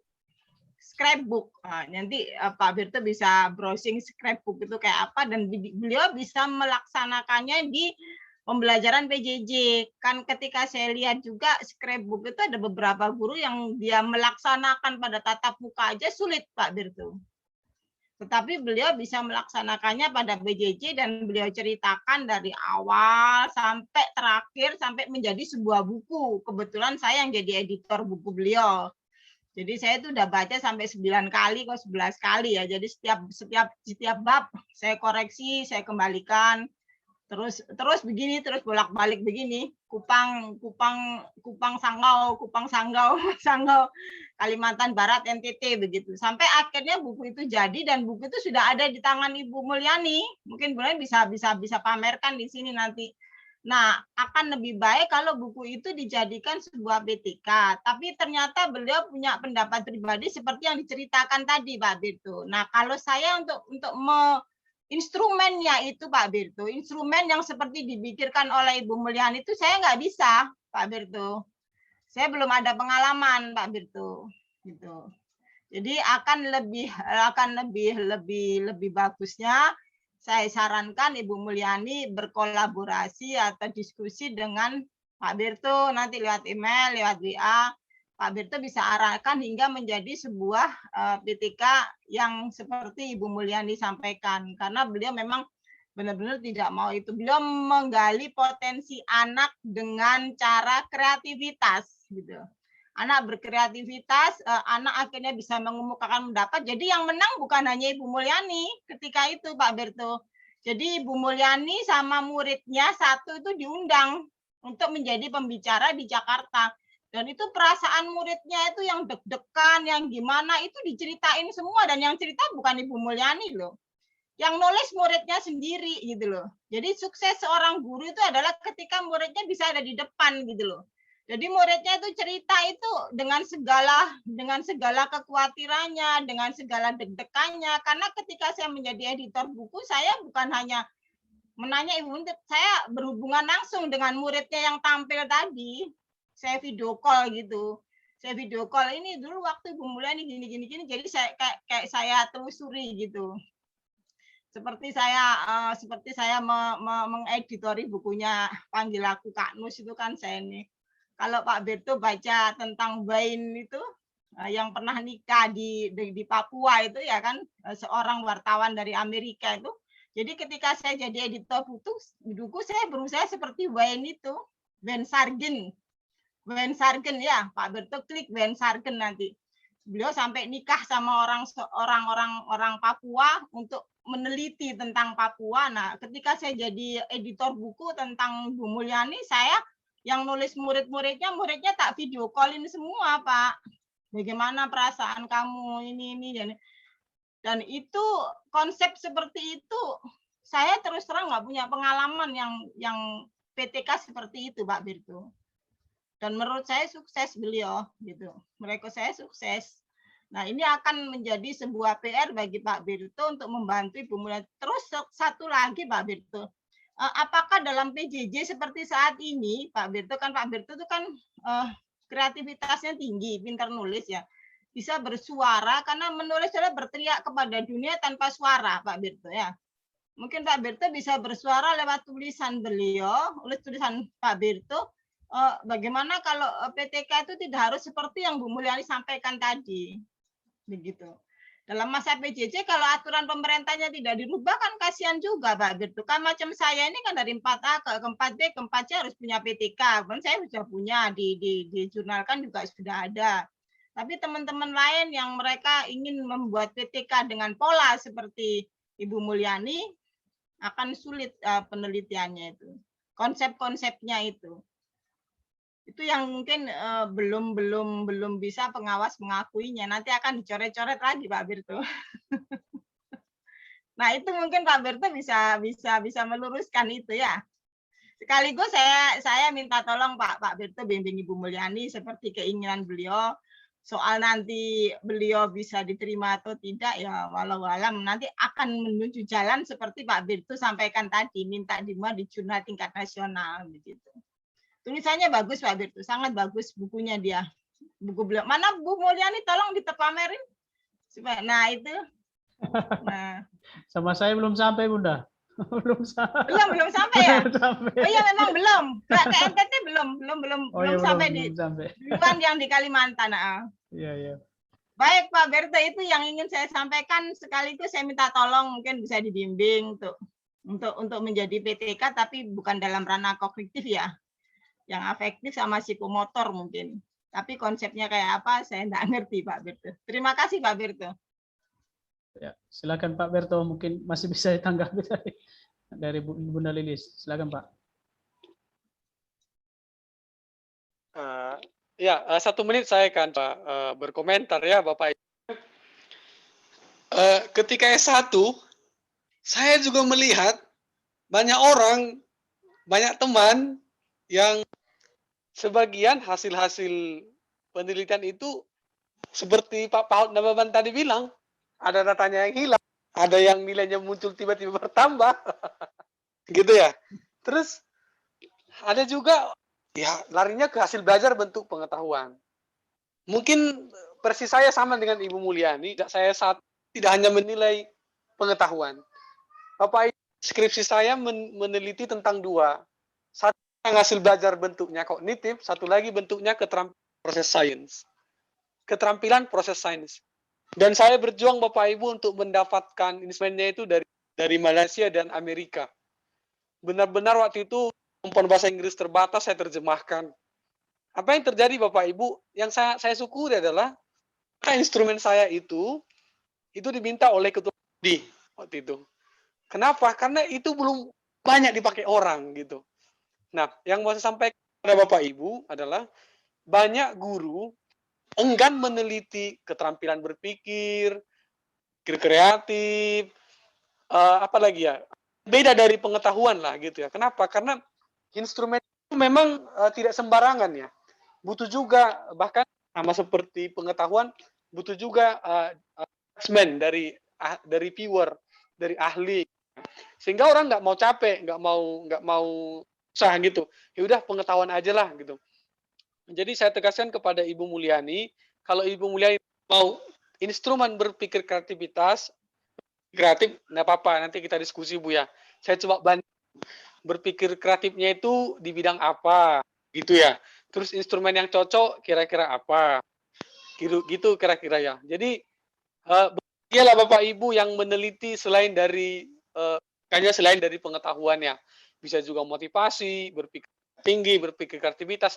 Nah, yang baru-baru nih, kemampuan literasi, kemampuan numerasi. Kalau itu bisa diteliti, pasti hal baru yang baik kepada Bapak Ibu gitu ya. Ya, itu saya pikir ya, ya Pak Sahat. Keren ya, makin malam makin berkembang terus Pak. Kayaknya perlu sesi kedua nih Bunda. Ini sudah jam 9. Iya, makin malam makin dalam Bunda. Ini bisa kita tidak lanjuti nanti ini. Ya, mungkin ada lagi Bu Mulyani, sudah cukup Bu? Sudah cukup Pak. Terima kasih atas bantuan dan supportnya Pak. Mudah-mudahan bisa terlaksana Pak. Berarti ada nanti apa ya, komunikasi lah ya Pak Berto dengan Bu Mulyani ya setelah kegiatan ini ya. Mudah-mudahan berhasil ya Mulyani. Ya. Karena saya istilahnya enggak mau sama dengan yang lain Pak. Karena kalau sama dengan yang lain ya kenapa gitu, kalau seandainya itu salah kenapa kita harus ngikut gitu, saya enggak mau. Nah itu prinsip saya. Keren Bu, keren. Ya. Walaupun mungkin kendalanya kayak Bunda Lilis tadi, kamu tidak itu loyal dengan pimpinan ya, tidak akan bisa keluar. Akan beda sendiri. Dan saya memang terima kasih Pak Bertus sudah diingatkan ya. Saya sudah mulai mengendorkan hal seperti itu sejak 2 tahun lalu ya. Saya sudah capek lah berdebat dengan kepala sekolah lah, biarlah. Jadi saya justru sekarang di sekolah itu yang paling hebat kepala sekolah. Jadi biar saya punya ilmu yang lebih tinggi ya, kepala sekolah bilang apa ya ikut aja lah, gue bilang gitu. Supaya saya loyal lah. Ya meskipun kalau mau ngomong kasar ya. Ini penutup boleh, Bu Lilis? Kalau mau ngomong boleh. Kasar sebenarnya bertentangan dengan hati nurani sih Pak Birto. Bertentangan, dan tapi akhirnya saya buat apalah saya mau menguras energi, yang penting aku kerja gitu aja Pak Berto. Yang penting aku kerja masih sesuai aturan, nggak melanggar aturan gitu. Kalau sesuatu yang untuk murid-murid saya maunya seperti ini, administrasi begini, seperti itu, tinggal nulis aja, ngikutin mereka. Ibaratnya ngembek gitu loh. Begitu aja Pak Birtu. Dan saya memang baru disadarkan Pak Birtu tadi omong itu ya Kalau mau dikatakan putus asa ya putus asa mungkin iya, kalau tidak ya itu bagian dari semangat saya lah biar saya tetap ikhlas, tetap sabar menjalani apa yang seperti saya lakukan begitu. Terima kasih juga ilmunya Pak Birto, Pak Sahat, Ibu Mulyani. Baik Pak Sahat, itu saja keluh kesah saya. Ya, siap Bunda. Sepertinya sudah bisa ya Bapak Ibu, mungkin kita kasih kesempatan buat Pak Berto sekaligus menyimpulkan atau merangkum kegiatan karena jadwal kita memang sampai jam 21 WIB ya, jam 9 malam, jam 22 di Kupang. Jadi kalaupun ada hal-hal nanti yang kita perlu tindak lanjut mungkin bisa dikontak ya. Kita punya grup di grup WA grup atau mungkin bisa dihubungi Pak Berto atau mungkin Bunda Lilis, Bu Mulyani, ya kita komunikasi lah khususnya PTK tadi. Diberikan kesempatan Pak Berto mungkin bisa menyimpulkan atau merangkum pertemuan kita. Silakan Pak. Terima kasih Bapak Ibu sudah sampai malam. Bapak Ibu masih semangat. Pertanyaannya makin mengarah ke berpikir tingkat. Yang terakhir Bapak Ibu sampaikan ada 2. Yang pertama adalah kejujuran intelektual. Kejujuran intelektual, saya yakin kita adalah orang-orang yang harus mentinggi kejujuran intelektual gitu. Terus yang kedua adalah Bapak Ibu, kebetulan saya konsultan pendidikan di sebuah yayasan pengurus TK dan SD. Mungkin juga seperti kawan-kawan yang lain juga di banyak organisasi. Yang terakhir mau saya bilang kepada Bapak adalah ketika kita disenangi, maka orang mendengarkan kita. Saya ulangi Bapak Ibu, ketika orang menyenangi kita, maka kita akan didengarkan. Tapi kalau orang tidak mendengarkan kita, bisa saja yang gitu ya, bisa saja yang lain. Tapi saya selalu percaya, Ibu, yang urusannya tentang angka kredit dan yang lain dalam hal PTK, saya selalu bilang, aturan yang tidak tertulis ketimbang semua yang sampaikan tadi. Tolong saya dan Bapak Ibu, ikutilah semua arahan dari tim penilaian angka kredit. Begitu juga kalau Bapak Ibu sedang ikut lomba. Coba lihat dan contoh, tiru apa yang oleh tim penilai. Kalau itu Bapak Ibu lakukan, itu akan berhasil. Berarti ketika Bapak Ibu bisa memenangkan yang tadi, kontes kompetisi, dan bisa berkolaborasi, ini kolaborasi abad 21, dengan tim penilai, berarti Bapak Ibu bisa menyenangkan, bisa didengarkan. Terima kasih Pak Sahat, terima kasih Bapak Ibu semua yang luar biasa malam ini.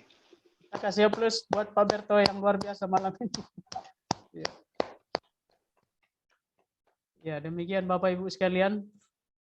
Banyak ilmu, banyak pengalaman dari Pak Berto yang luar biasa pada malam hari ini. Semoga membuah kita, bahkan memberikan motivasi ya. Walaupun banyak tantangan, kita tahu sendiri bagaimana dunia kerja kita. Tidak semulus yang di kertas, tidak sesuai dengan yang di teori, tapi kita harus semangat. Dan mudah-mudahan pertemuan ini Bapak Ibu menolong kita, memberikan semangat kepada kita. Ya, satu hal yang saya ambil tadi, kejujuran ya. Mari kita mulai refleksi diri. Sebagai guru seperti bilang Bu Mulyani tadi, guru itulah yang harus ditiru, menjadi teladan ya. Jadi mungkin ada hal yang harus kita evaluasi. Mungkin selama ini kita lebih cenderung ya mencari jalan cepat, yang penting aman.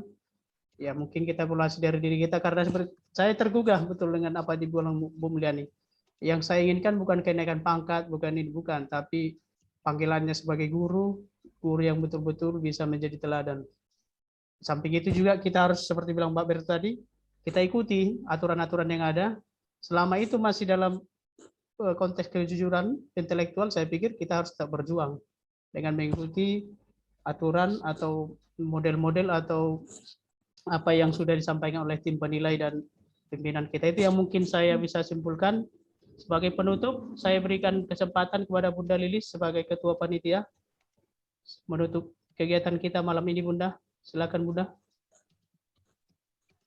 Baik, terima kasih Pak Sahat, Pak Berto, dan teman-teman semuanya, sahabat literasi se-Indonesia, atas berkenannya singgah di channel kami di kelas WhatsApp grup menulis buku inspirasi bekerja sama dengan Akupena NTT. Jangan pernah putus harapan, bermimpilah setinggi langit, karena ketika kita jatuh kita masih di atas bintang-bintang. Dan yakinlah bahwa apa yang kita lakukan dengan jujur, dengan hati nurani, Tuhan akan berkati kita selamanya sampai nanti kita di akhir hayat. Dan itu akan membawa kebanggaan kepada anak cucu kita. Utamakan dengan kejujuran, keberanian, bahwa apa yang kita lakukan adalah benar dan selalu berjalan di atas relnya. Itu saja. Meskipun dalam kenyataan sulit, dan itu akan tetap menjadi kenangan yang indah bagi keluarga kita. Itu saja Pak Sahat atas apresiasi saya malam ini, dan saya mohon Pak Sahat bisa menampilkan jurnal Akupena untuk penutup dan memotivasi teman-teman untuk menulis. Kami masih menerima naskah yang seperti saya sampaikan di Pak Sahat beberapa hari yang lalu. Silakan Pak Sahat, langsung ditutup nanti. Ya, terima kasih Bunda. Ya, Bapak Ibu sekalian, ini yang dimasukkan Bunda Lilis tadi mungkin kurang jelas ya Bunda tadi. Ini jurnal Akupena NTT, Pena Guru ya.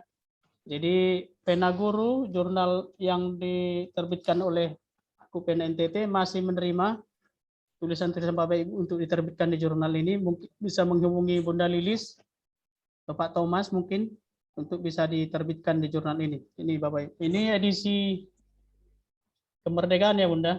Iya. Iya, edisi kemerdekaan. Iya, ini contohnya. Ya, supaya bisa jadi untuk ya. Itu yang sekarang Pak Sahat, yang seperti saya diskusi kemarin, kita kekurangan naskah. Ya, sampai bulan Juni ya. Jadi ya, penelitian sampai bulan Juni, perspektif sampai bulan Juni, itu saja 2021.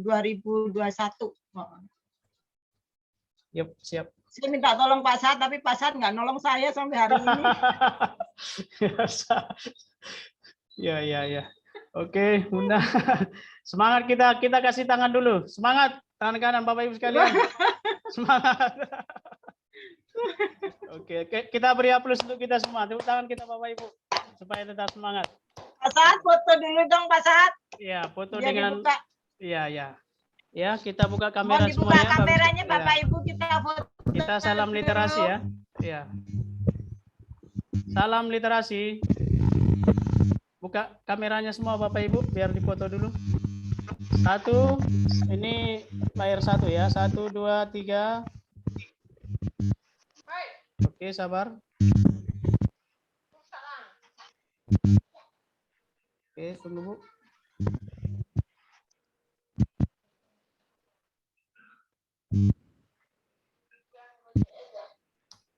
Oke, layar 2 Bu. Salam literasi.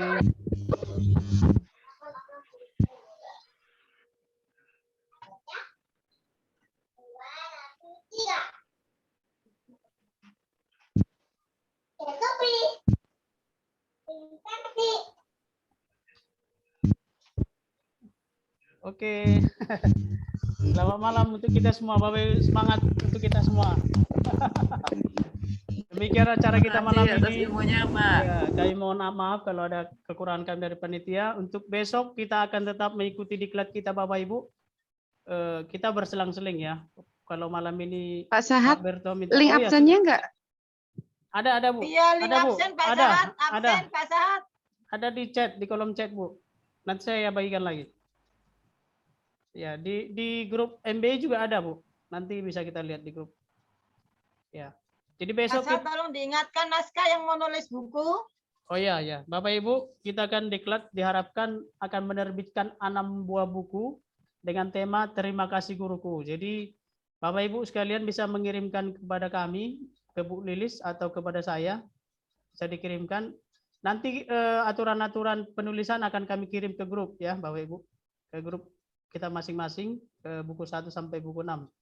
Itu yang bisa kami sampaikan. Yang kedua, besok kita akan mengikuti diklat melalui WA Group dengan narasumber Pak Eko Daryono ya Bunda. Dengan apa nih, dengan moderatornya Nona Uce, Ya Bu Uce. Susianti atau Pak. Ini silakan Bu Uce. kita sangat ya. Bu Cek, silakan kasih kasih Ya. semangat teman-teman untuk besok hadir. Supaya hadir semua, jangan ada yang absen, Bu. Ini moderator kita besok sore, besok malam. Iya, ya. Oke, Bapak Ibu sekalian, terima kasih. Selamat malam, selamat istirahat kita semuanya. Semoga sehat. Tetap semangat. Terima kasih Pak Berto. Terima kasih, luar biasa. Terima kasih semuanya. Ya. Mohon izin live. Terima kasih Bu, Terima terima kasih. kasih Bapak semua. Jelis. Pak Berto, terima kasih. Sampai jumpa ya. Ya. Yuk. Sampai jumpa Ya, ya, Pak Theo. Pak. Tadi tidak Oke. bersuara Pak Theo. Ya, menyimak